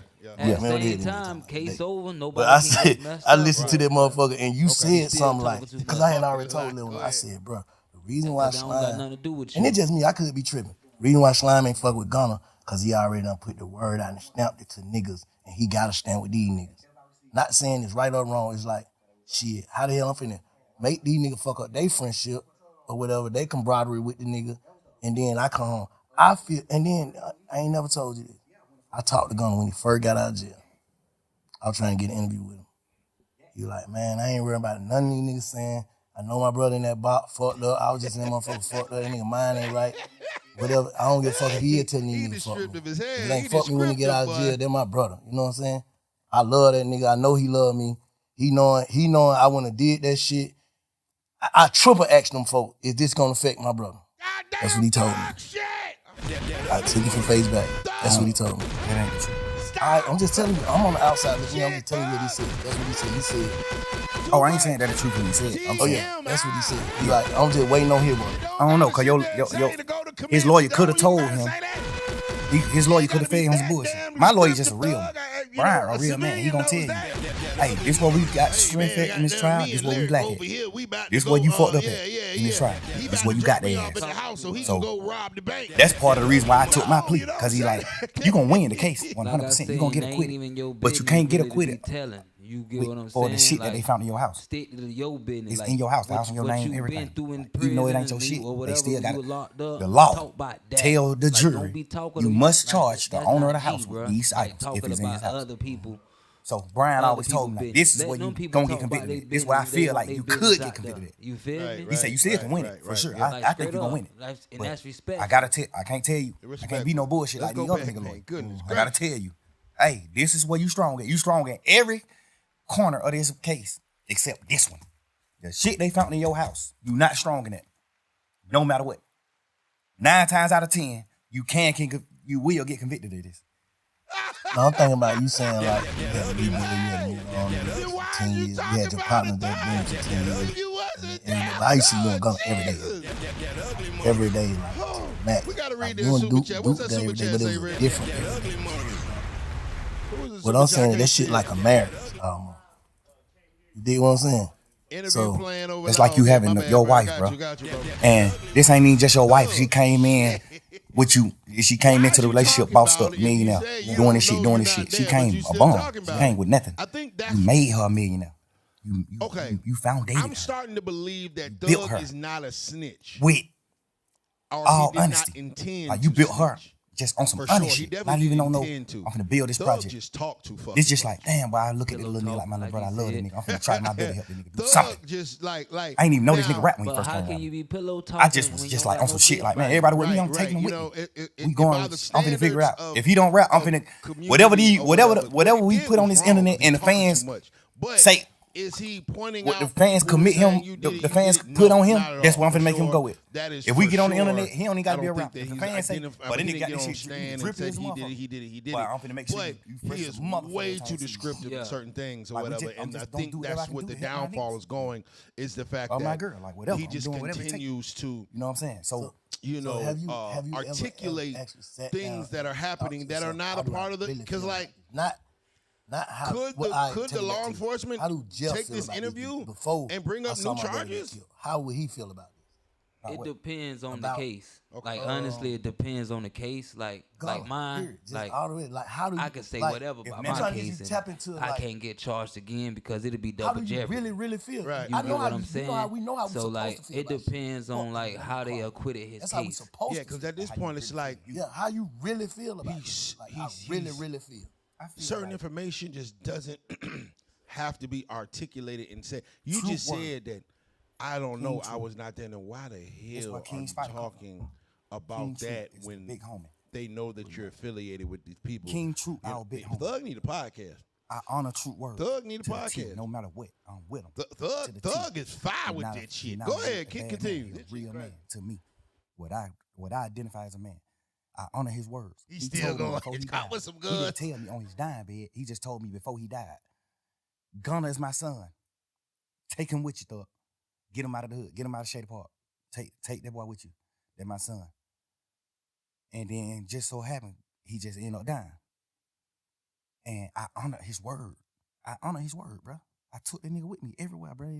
This my man's, bro. Whatever you will. All the bullshit that I knew about you, all the shit you did, the shit that sitting on the porch talking about your cousin, damn near telling on the goddamn to the Crime Stopper people. All this shit. I knew all this shit later on, but I knew this shit. And I just found a way to love you. You know what I'm saying? I knew That's what I heard. And I just love you because I just honor Truth Word. What you saying it? And I feel like whatever, I don't know what Truth told you, but I know he told you something good. And I feel like you just didn't honor the word. You ain't honor that, bro. You ain't even honor brotherhood. We ain't even talking about truth. We just talking about brotherhood. We from the street, bro. You know how hard it is for us to become successful men? Make millions of dollars? If a nigga take me from where I'm at, sleeping on my mama's motherfucking couch, to making millions of dollars, I'm dying before I go against him. No matter what, I'm gonna die before I go against him. No matter what. I don't think he feel. Like I said, I ain't here to goddamn protect or condemn nobody. I don't feel like he crossed you though. Me personally, as a man, me knowing him, he's smarter than he look. Gunna's a smart man. He let his silence make you think other things about him. He's a smart man. He's strategic. I taught him how to be. The thing about it is, when it come down to being real, the strategicness go away from me when it come to being a man, like standing on man business, a man. I know how to be strategic, but I forget to be strategic when it come to that. I'm gonna say the truth. I'm gonna pour it out what it's supposed to be. Life to him is just all about being strategic. It ain't about nothing about being a real man or like coming to grips with what's going on or just like knowing like I did that. You know what I'm saying? It's gonna always be some strategic shit behind it.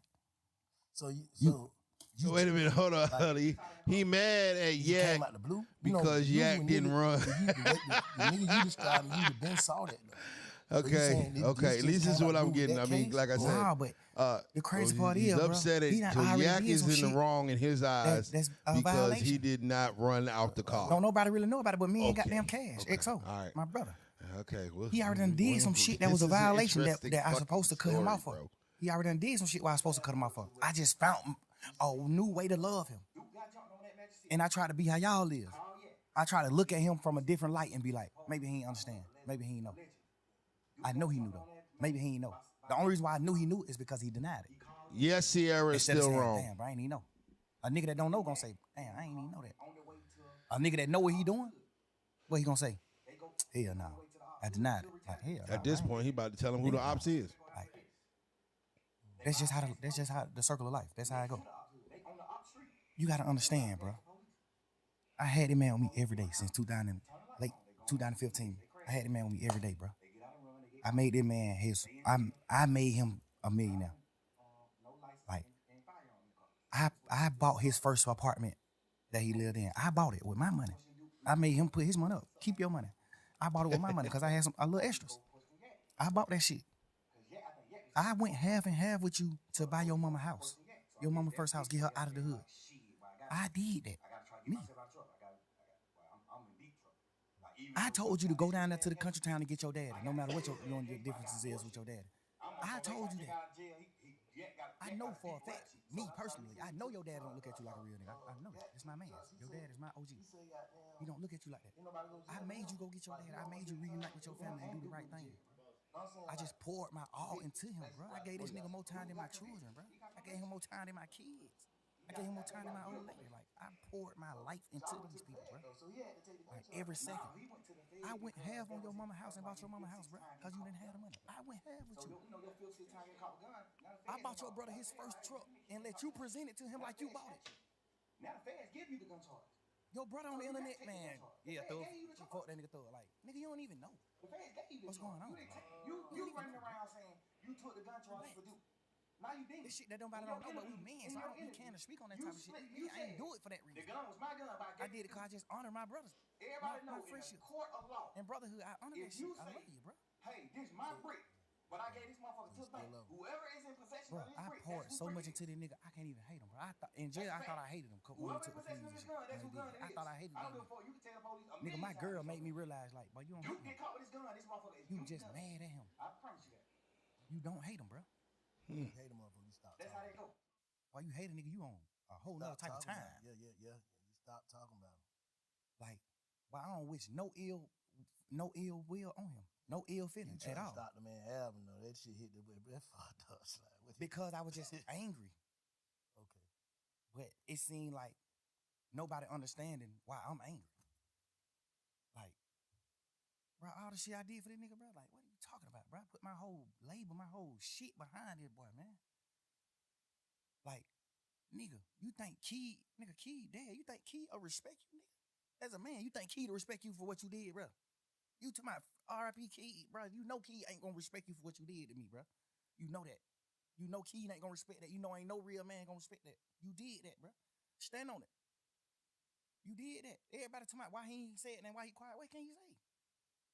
What can you say? If you was Gunna, what can you say? If you was him, knowing everything you know about this shit, what can you say, Bank? If you was him, just think of something you think you can say.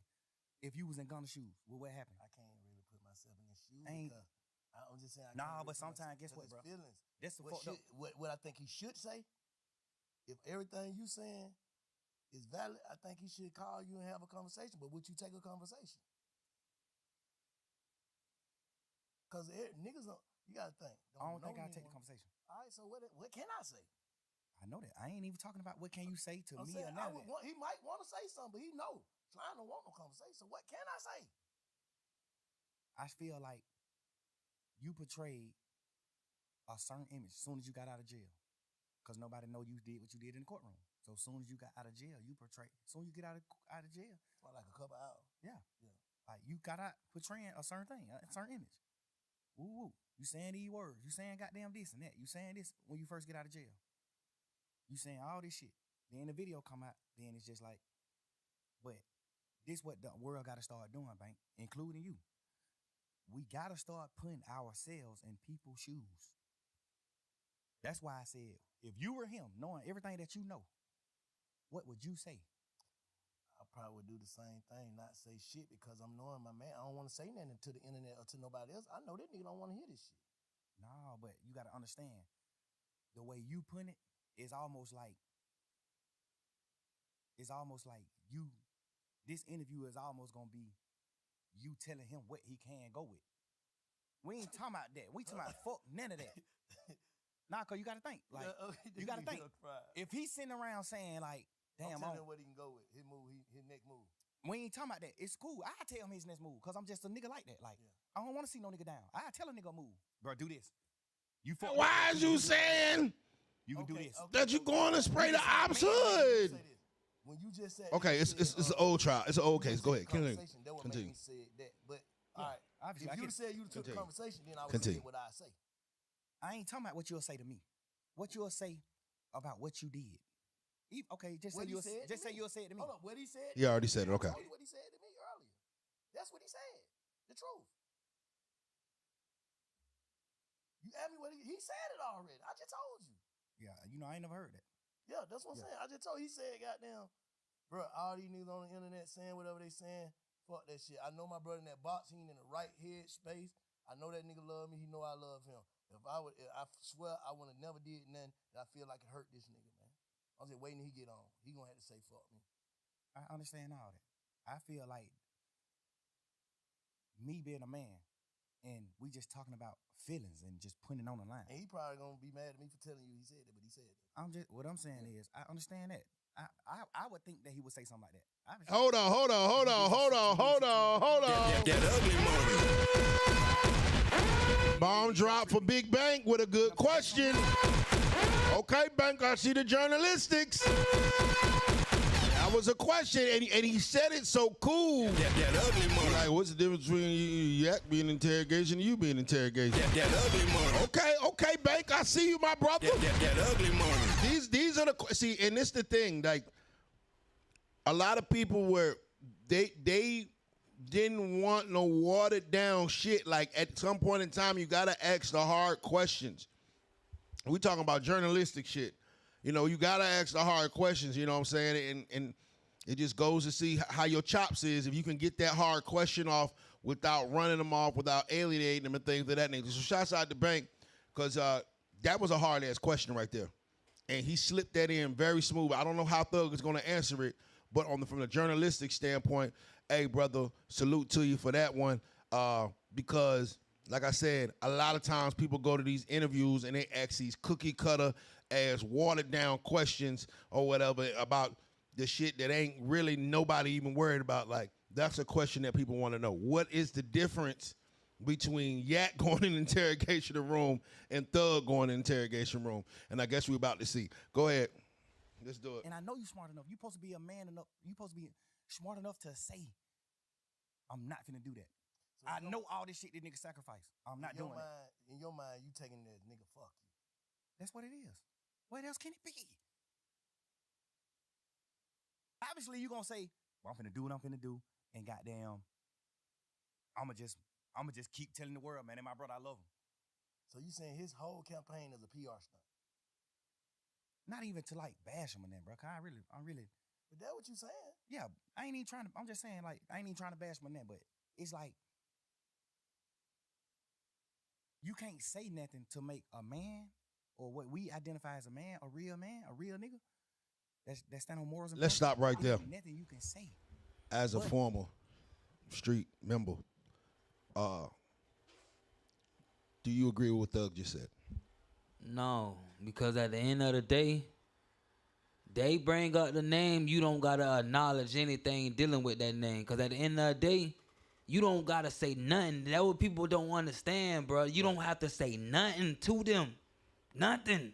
If you ain't breaking no law in the act of committing a crime, about to commit a crime or whatever, you don't have to give your ID. I don't know if Georgia is a ID state. Right. I don't know, but I know in Florida, you don't got none of that. So for you, even if they bring up their name and you mentioning these people and giving information about these people, you ain't have to say nothing, bro. Like straight up, you ain't have to say nothing. That ugly money. Let's continue, man. It's getting good. What's up, Lexi Simone? How you doing, baby? The RICO came in 2022. Okay. The RICO came March 9th, 2022, man. What's the little dude's I mean, May 9th. From your hood that's DK. And who is another one, too? Slug? Yeah. I'm thinking that them two already saying, like, just say, Vincent, if me, Shy, and Cuz start a gang, right? Yes. And we all identify as the three founders. Right. And we signed Thug. And the two founders saying, yeah, it's a gang. But Bank saying it's not. How is Thug wrong for just being an artist by saying it is too? That's what I'm thinking happened. No, that ain't what happened. That ain't what happened, man. The first plea took was Gunna plea. Ever. The first plea took was Gunna. Slug, all them took pleas after Gunna. Everybody took the plea after Gunna. I can't even be as mad at them as I can be as him. I should, because y'all still grown men. No matter what this nigga say, y'all grown men, just like me. When he said YSL was a gang, the smartest thing for me to do is say, yeah, it is a gang, fuck it. One of the niggas who they saying is a founder of it, he not even a founder. One of the niggas who they saying is a founder of it, that came on out and took a plea and said it's a gang. You'll be a motherfucking idiot to sit in here saying that it's not a gang. When you got a nigga who these folk done labeled as the second man in charge. That's what I thought happened, but the other way around. No, he took the plea first. Gunna took the plea first. Damn. Then them niggas started taking the plea when we started going to court.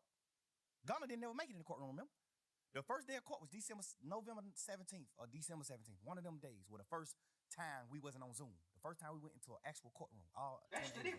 Is there a difference between Yak supposedly telling that Duke committed the crime versus Thug telling that his homie Pee Wee Roscoe didn't commit the crime? Yeah, because at the end of the day, if you not saying your homeboy did it and it was just them who did it. Right. Like, you get what I'm saying? At the end of the day, who did it? So if your boy didn't do it, you basically putting it on this dude that did it. It's like, but at the same time, you not saying this, but you know everybody gonna try to free their dog. You get what I'm saying? So there is a difference between the interrogation things or whatever. So, okay, Thug. That ugly money. All right, let's continue. Still talking too much. Yeah, I think that's not gonna change no time soon. Let's do it. And this nigga is the head man in charge. He the second boss. When this trial started, they not saying DK is one of the owners, Mundo one of the owners, Slug one of the owners. They not saying none of that. They saying Thug is the owner and Gunna is the second man in charge. I thought they said they ain't had Thug and no.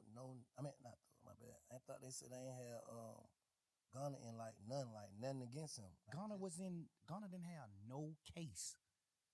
Well, we had 9 terabytes. You know how much paper that is, bro? 9 terabytes of discovery. That's over 300 million pieces of paper. Front and back. 300 million pieces of paper. That's how much evidence they had. 300 million pieces of paper. Damn. I think it was 9 terabytes, 2 terabytes, whatever it is. Whatever that is, it was terabytes. That shit equaled up to 300 million pieces of paper. I just remember the lawyers arguing it in court. I remember the lawyers saying, like, Yana, they got to take some of this shit, the evidence that we not going to use, and just get this shit out of the way.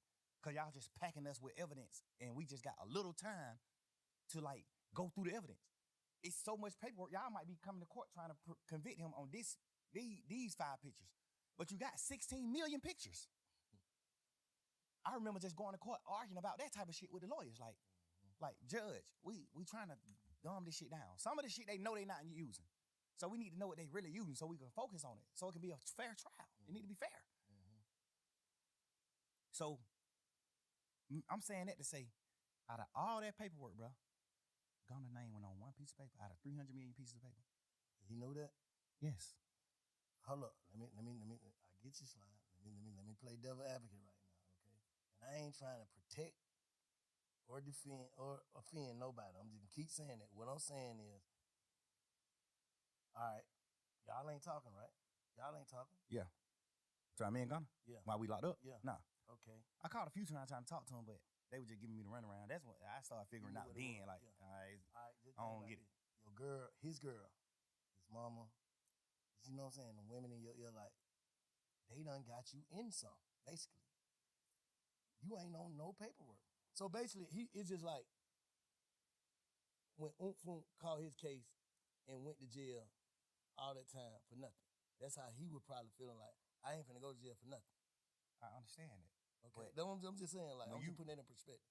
I overly. Because you got people that's watching this don't give a fuck, know nothing about no street code, no nothing. I know, but we talking about street niggas. Okay, yeah. We're not talking about none of that. So you we consider ain't talking about no Gunna as a street motherfucking nigga? white boys who went to college. We talking about street niggas. You consider Gunna as a street nigga? Yes. And not an artist? You portraying a street nigga.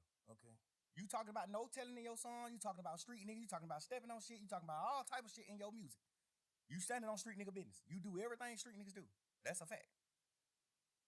You are portraying a street nigga. If you're not a street nigga, don't portray it.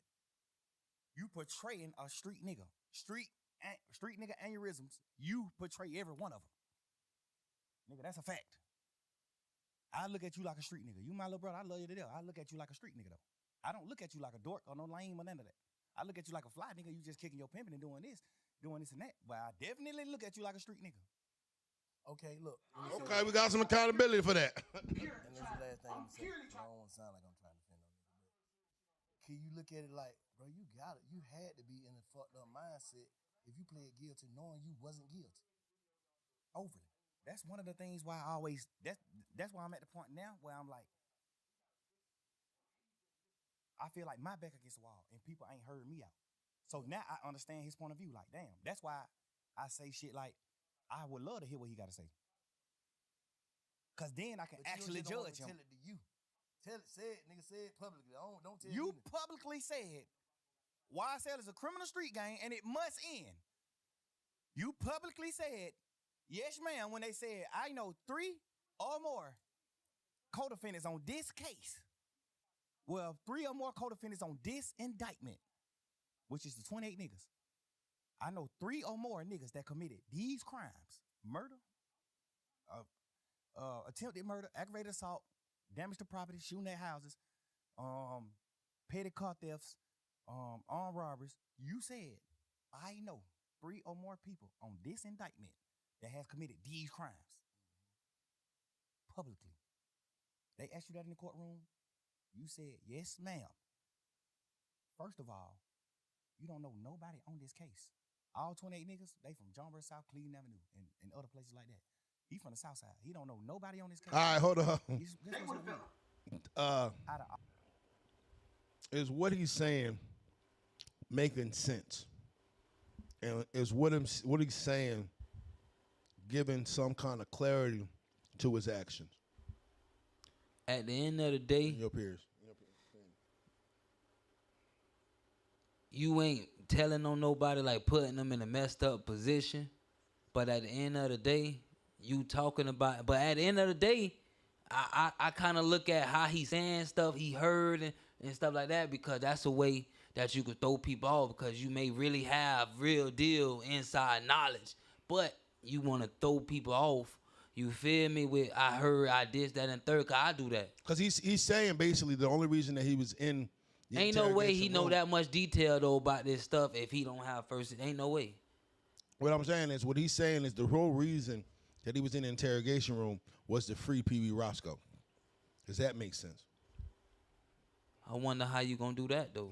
like unless you give some type of information in return for something. There it is. Go ahead, Rick. Like I just don't understand it though. Right. Duke had to get on the stand. The week the case was over with, Duke was getting on the stand that week. The week all us went on and took our pleas at the end of the trial. Duke was getting on the stand that week. Duke was outside the courtroom, sitting on the bench, waiting to get called in to get on the stand. So how Duke did what right then? Because he didn't say YSL was a game. He only said, when y'all put Duke on the stand, Duke can't send nobody to prison. Duke plea only saying that a nigga told on him. Okay, I'm right. When nobody on that case but Duke and Yak. Yeah. Only thing Duke plea said was, this nigga Yak told on me, and I'm just agreeing to it. Because if I don't agree, I'm gonna have to go to trial, and Yak gonna get on the stand on me. So he gotta take the plea. The thing I don't respect about Yak is, before we knew Yak told, when Duke took the plea, I was pushing the narrative like, that fuck nigga Duke did what wrong. Like, damn, but my best friend? Why, Duke, you do that? I'm pushing that shit every day in trial, every day. Yak sitting right here with me, bro, every day. Yak, my little brother, I love this nigga to death, bro. I got this nigga mama house. The house this nigga mama living in right now, I paid for this house. Bro, you sitting right here with me every day, bro, face to face in this trial. Me, you, and Shannon, the last 3 niggas on this trial. And Lil Quay them, I mean. Me, you, Shannon, Lil Quay, and Lil Rod. We done got down to 5 deep, 6 deep. You know how we is in this motherfucker. Man, back against the wall. Fuck that, nigga, we rocking. Fuck these niggas. These niggas left, we gone. Fuck that. We rocking. You sitting in this motherfucker every day with me, 2 years straight after them folk took their plea. And you let me paint this narrative to you, Shannon, and you agreeing with the narrative that Duke told on you. We sitting back in the back of this courtroom when we on trial every day. I'm coming back in the courtroom. We coming back from in the courtroom. When we leave out the courtroom, we go in these little cells behind the courtroom. We sitting in these cells. I'm in these cells. We just talking like men, like brothers. Damn, boy, that nigga Duke, bro. I can't believe Duke, bro. I kind of can get it with Yak. I mean, with Gunna, because he done betrayed me before. So I kind of get he'll betray me. But I'm looking at Duke, like, Duke my best friend. Duke been with me. All right. 20 years. Like, all right, we've heard a lot. That ugly money. Lyric DaArtis, does the things that Thug said in that interview change your thought or perspective of his right or wrong in what he said and did? See, you know, everybody, you know, he kids and everything, so like it varies, like, because like at the same time you still talking too much. Everybody information that you don't got nothing to do with ain't your business. Respectfully, but no. that ugly money. But I can kind of see where he kind of coming from though. Yeah. But you shouldn't be in there in the first place. I just pray that they move past this shit and get to some higher level thinking. You know what I'm saying? Yeah. When you were once facing the heaviest charges a person can face, first-degree murder, can you describe to me when you made the decision to turn your life around? Like, it was somebody who I went to middle school with. You know, he was doing music, got music and everything. He ended up getting locked up too when I was a jit and came in a jit pod. So he was doing music, and I always knew I could sing a little piece. You get what I'm saying? So I just started writing music and stuff while I was in prison and all that. And I just wanted better because I was violent. A lot of people didn't want me around and stuff because I used to always be in something. Like before I even went into prison at 14 for the murder charge, I already done been to 2 juvenile detention programs, the detention center, multiple, like a whole bunch of time, all before I even went to. How the hell was you so bad so young, bro? You 14 years old, god damn. It probably could be me losing my mama when I was 3. You know, she was beat to death. She got killed by men. So, damn. That's, I don't know. Product of your environment. Yeah, never had my daddy. So damn. Yeah, so my daddy foster doing. Care? No, my grandma ended up adopting her, but she gone now. Yeah. My daddy, when I was 5, went in, did 15 years. Now he back in prison for the same exact thing he did to do the 15 years. Now he got 30 years. Wow. Yeah. You had a really shitty hand. They dealt you a fucked up hand in life or whatever. And there's plenty of people that were dealt way better hands that still do worse. How do you make the transition to saying that, okay, mom not here, dad not here, I'm still gonna get up, dust the dirt off, and make something of my life?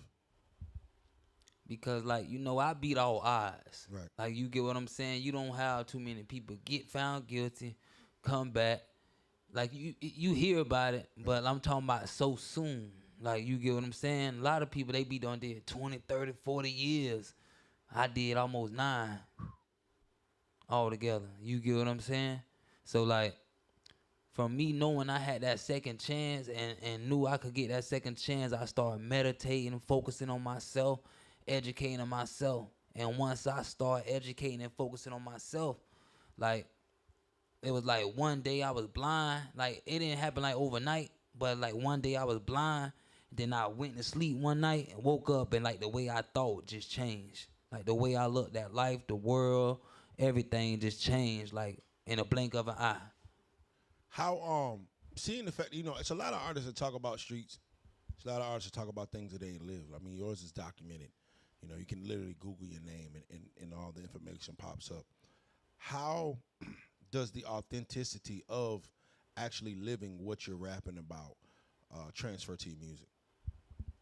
Like, me, I don't really, like, make street music because I know how influential it can really, really, really be. You feel me? It's very influential, and I know that. And that brings out certain demons in people that normally wouldn't be there. You get what I'm saying? Like, so I try to stick more to, like, stuff about the females and, like, about the struggle and, like, the come up and stuff like that. And that's a beautiful thing, you know. It's interesting because people that may have not lived the street life talk about the streets, but somebody that has been a product of it chooses not to. Why do you think that's the case? Because I actually see, like, what's really going on. Like, you get what I'm saying? I ain't blind to everything that's going on for real. Like for instance, like in school, one thing that they told us that I know is true, that you can really be what you want to be in life, man, that was true. You just need some money. So once you get some money, you able to do what you need to do to try to get yourself in a position to be what you really want to be in life. Amen, brother. Amen. Cause you know, it's just people glorify certain aspects of life that really ain't worth glorifying. You know, like why do artists glorify crime, prison, streets, murder, killing, things of that nature? Why do you think it's an allure with a lot of hip hop artists to glorify that type of lifestyle? To be honest, I think it goes back to like Illuminati. You get what I'm saying? Because, like, believe it or not, like, I do my research like deep, like on like dark web and all type of stuff. You get what I'm saying? I'm that type of like person. So like a lot of them get paid to mention certain things. You get what I'm saying? But people don't even know that. And you get what I'm saying? To mention this, to talk about this, to this, that, and third. It's all money. Because, you know, money really that's power. You get what I'm saying? Knowledge is power when you apply it. You get what I'm saying?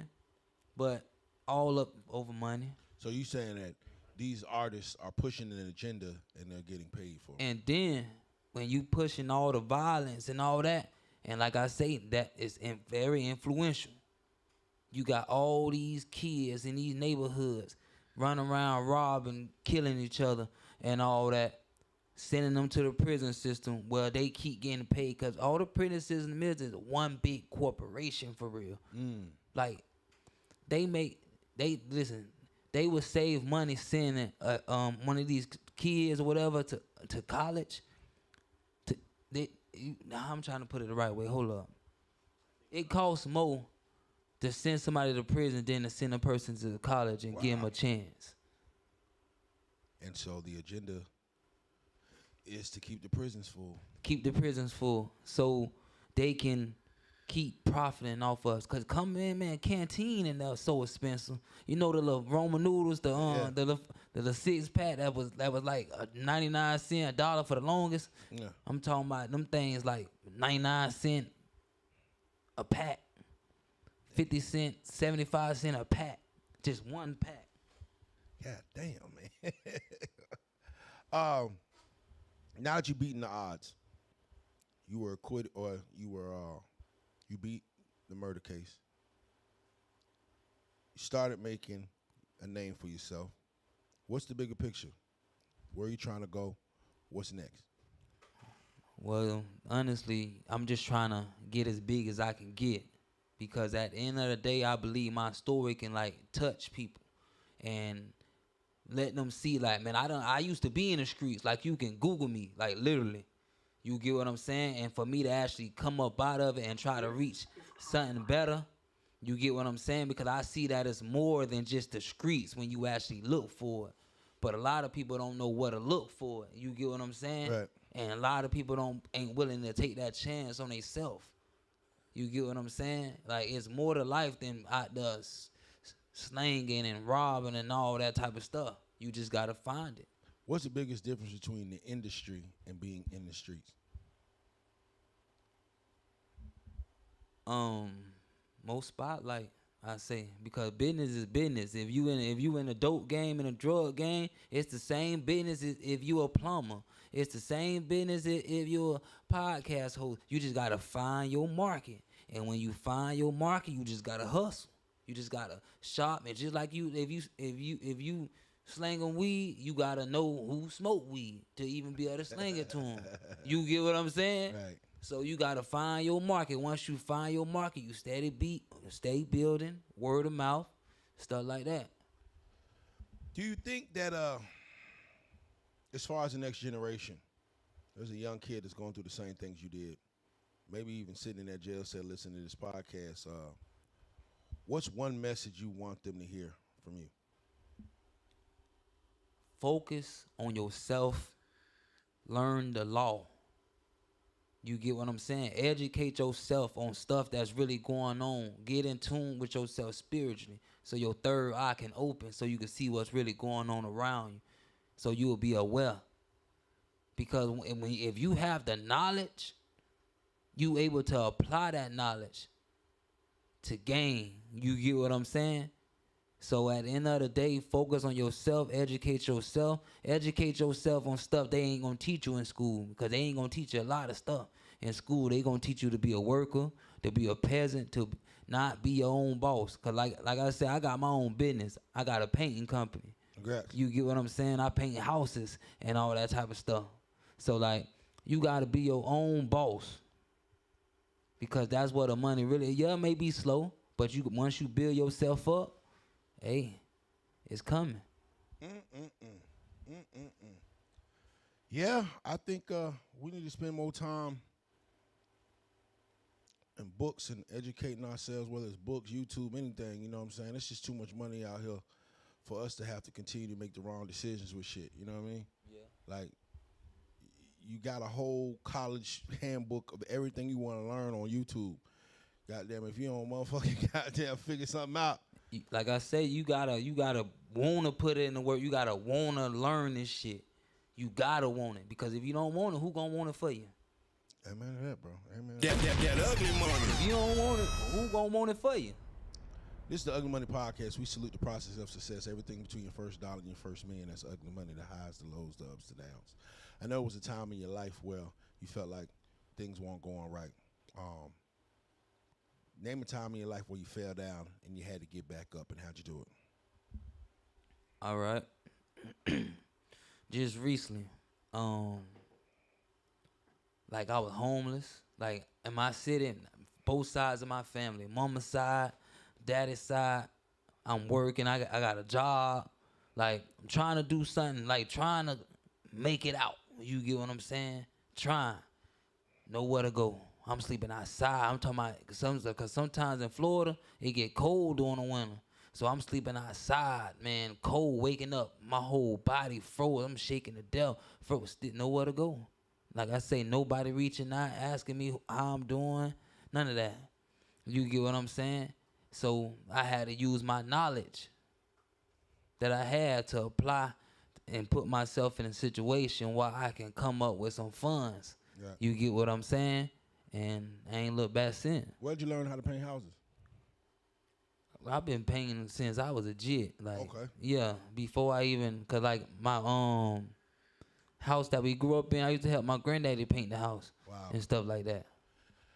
I got a pretty cool question for you. Do you think it's realistic for a man to believe that a woman is going to hold him down when he gets that bed and keep her legs closed? When he get big? When you say when he get man, big? Yeah, when a man when a man gets convicted and gets to that time, do you think it's realistic for him to think that his woman is going to keep her legs closed? He a fool. If he think that, he a fool, like straight up. Because at the end of the day, you can't do nothing for her. They got needs just like we got. Is you gonna keep your thing in your? No, it ain't gonna happen that way. I mean, you in jail, shit. No, I'm talking about if the roles were reversed. Right. Like people don't look at stuff like that. You gotta reverse the roles sometimes. You get what I'm saying? For you to really get a good understanding on something. Because at the end of the day, I try to treat everybody on how I want to be treated. Because when somebody come at me disrespect, they ain't have no reason to come at me disrespectful. Right. You get what I'm saying? So at the end of the day, I don't want to be in no BS. You get them in no bullshit. You feel me? I just want to have a good time, hang out. You get what I'm saying? Yeah. So when you get that sentence, your bitch gone. Yeah, she gone. like straight up. If I'm in there, because at the end of the day, youth and beauty, like when it comes to women, you know, and keeping them legs closed, that's a major part in what a man really want. Like, you get what I'm saying? And a female, like, for real. So at the end of the day, all these female, multiple baby daddies and all that. See, I'm 30. I don't got no kids. Right. Congratulations. You get what I'm saying? I don't got no kids. So, like, all these baby mama drama, this, that, and the third. No, like, a nigga don't got time for that. Like, for real. Like. Hey, man, focus on yourself, gentlemen. That ugly money. That judge giving them that time. Your bitch gone. Gone ASAP. I mean, did you, like, when you went there, did you see men messed up about their girl? I seen arguing on the phone, going crazy on the, about slamming the phone, fighting people because they girl mad on the phone, Like I say, let me tell you, and I don't know if they got that up here in Georgia, but down in Florida, in prison, they got something called close management. And like I was on close management 1, 2, and 3. 1, when you locked down, like Young Thug was saying, 23 hours a day. But on close management 1, you only come out 3 days a week for a shower. You don't come out for no hour. You don't get no phone calls. I was on that for like 18 months, 19 months or something like that. Cause we had a riot against the police and stuff at the camp I was at. So all in all, like I say, I heard bro talking about the gang and stuff on there. You had a king and a GD going back and forth. The GD selling the king, you feel me? So the king like, man, let's just leave me alone, man. I don't want no problem, nothing like that. Bump, bump, bump, bump, bump. So at this time, I'm on close management too. So we come out for day room. So we come out, we gotta come out with handcuffs on like this in the front. So dude come out, and we know how to make handcuffs keys out of batteries. Damn. You take an old battery, you break it open and all that, and you fold it a certain way and cut it a certain way to fit the hole. It worked just like the regular police handcuff key. And a dude walked out there, slid him the key, man. Hey, man, go ahead and get your hands out and get right before I wet your ass up. So dude slide it back to him. So dude end up walking up, getting up, go to the phone. So when he end up getting up, go to the phone, dude get up, go to the phone, follow him. So when he try to get the phone, he come to the phone, dude walk off, and he like, hey, man, officer, man, you know what, man, just put me back in my cell, man. So when dude did that, man, dude came out of his cuffs because he already had them things already ready. And just start wetting them up. The police tried to get in the way. He stabbed the police through the hand, ran the dude down with the shotguns on, and just stood over that boy, just wetting him. Just right there in front of my door. Just getting it to him. Because bro run his mouth too much. Like, damn. I'm talking about shit. Like, shit be getting real and nothing now, but at the same time, you just got to mind your business. That's what it all comes. Respect and mind your business. When you were 14, or you've been to juvenile detention and you've been to an adult facility. Which one is more dangerous, and what is the biggest difference? It's like with the jits, you just gotta fight for real. Like, but you know that's where you gonna see who tough and who ain't tough for real. When you gotta fight for real, you get what I'm saying. But in adult prison, like if you don't fuck with nobody, you doing your thing, like you minding your business. And everything, you could just really do your and you if you ain't in no gang, cause I don't bang. Right. You get what I'm saying? You could basically do your time smooth. You get what I'm saying?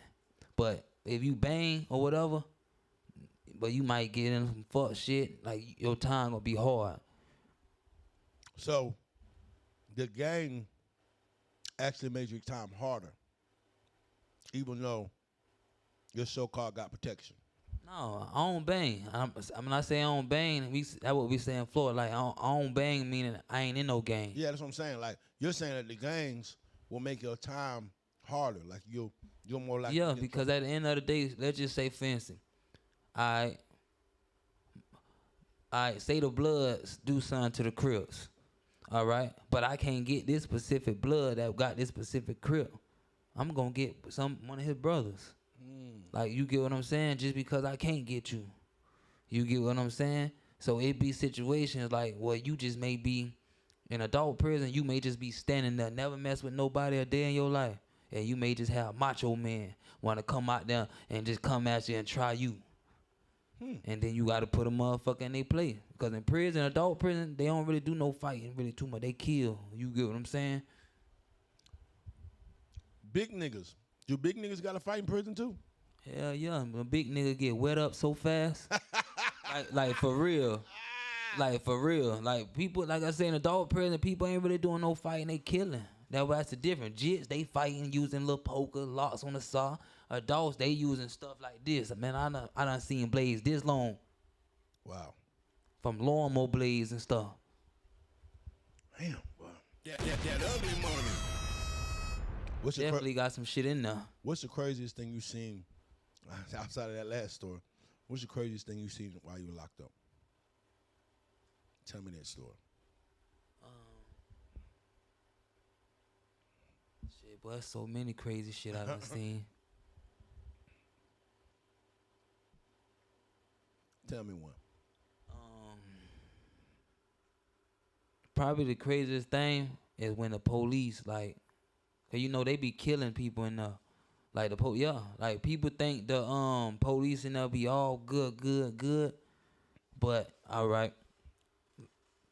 Like I ain't see it directly, right, but it happened in the pod that I was in. They had us on lockdown while everything was going on. You know, cause I done got beat by the police and ran the team, did all type of stuff while I was in prison. Hold up. So like when they end up beating this dude like to death, in his cell, like, cause he was needed. No, I lied. Hold up. It was a dude. He wanted to go to the sick call and mental health treatment. You get what I'm saying? Right. He kept telling the police, man, I need to go see the mental health. You get what I'm saying? They thought he was playing. The next thing you know, they walk around, bro, end up cutting his own throat. He ended up slitting his own throat right down in his room and bled out and died. Damn. That's probably like the most craziest thing right there. Commit suicide. Right, I'm talking about slit his own throat. I can see why you don't glorify that shit in your music then, because you actually had to really live that shit, and it's different when you had to do it. See, this is what I tell people. When, like me, I know how I'm rocking. Everyone who know me from my city, that's why I say from my city, they know how I'm rocking. So I don't even gotta say too much on that. You get what I'm saying? But and like 95% of the people you around rocking just how you rocking. So at the end of the day, you either gonna focus on yourself, better yourself. You get what I'm saying, or put yourself in a position where you gonna get fucked up, or somebody gonna fuck you up, cause it's gonna happen one or two ways. Do you think a person can do 5 years or more in prison and not have to fight or be in a physical altercation? Unless you're a jizzle, and what that is, I don't know if y'all, but jizzle. Unless you, but like that, unless you softer than a bitch, I should say. You a boy, you gonna have a war daddy. I think I know what that means. You gonna have a war daddy and so hold y'all see Prison Break? Yeah. You know how you hold the pocket, you gonna be holding the pocket. Wow. Unless you holding the pocket. So either you For real, unless you holding the pocket. He basically saying, hey, you gonna have to get some smoke, or you gonna have to get some smoke up your ass. But for the most part though, like, you can do most of your time though, like, drama free, as long as you ain't in no gang, and as long as you mind your business. Cause mind your business, like it's certain things you don't do. Like, you get what I'm saying? When you walk by a person's cell, you don't look in their cell, you keep it straight. You stay straight, you get what I'm saying? Cause you might walk by somebody's cell and you might see a nigga fucking a punk. Like, you get what I'm saying? So you don't, and then he checking you for looking in his cell. So you get what I'm saying? So you gotta watch, like, it's a certain things with respect. It's different levels. Right. Like, I done seen people get wet up for reaching over somebody's food and not say, oh, my bad, bro, my fault. Over a Roman pack of noodle, get their head bust. You get what I'm saying? Like, it be that shit. Like, for real, get their head bust over one Roman noodle pack. The little square little, yeah. Whole head, brains, bust. Yeah. The respect for life in there seems to be very low. No, it just, people got, like, it be the ones, like, if you know you finna spend the rest of your life in here, it be them people, they be the ones that be more laid back. They wanted to be as comfortable as it could possibly get. Mm-hmm. But it be the younger ones who think they finna go in there, think that jit camp stuff gonna work, and get in there and get killed. Oh, man. That ugly money. Before we get out of here, what's one thing that you feel that people misunderstand about you?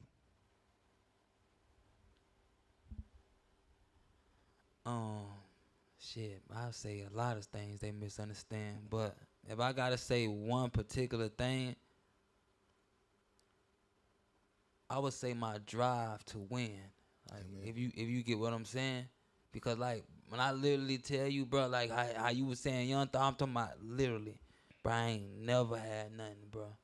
I ain't never had nothing in my life, ever. I ain't never had no chance, no opportunity, or nothing until just recently. And now I was able to come up here, come do this interview, do all, like, until just recently. That's why I haven't, like, really been popping my shit with the everything because I haven't been in a position to like really, really do it. You get what I'm saying? Now that I'm gonna take advantage of it. Amen, brother. Amen, brother. Man, you're definitely a testament of just, you know, not quitting, not giving up, and not becoming a statistic and not being a product of your environment. You know what I'm saying? It don't matter sometimes how we come up. It's just what we do when we get there. You know what I'm saying? It don't matter where we came from. It's just what you're going to do when you get to where you at. So, you know, I salute you for that. You know what I mean? And that mentality alone is going to help you win. You feel what I'm saying? The fact that all the odds were stacked against you, boy. Yeah. Just about every damn bad odd they could throw at your ass, they threw it at you. Homeless, life sentence, mama murdered at 3, no daddy in my life, everything. But you still here, my brother. I'm still here. I'm still sane. Amen, brother. Amen, bro. Hey, before we get out of here, man, let these folks know everywhere they can follow you at Lyric DaArtis. Shit, you can follow me on YouTube, Lyric DaArtis, Facebook, Lyric DaArtis, and Instagram, Lyric DaArtis. That's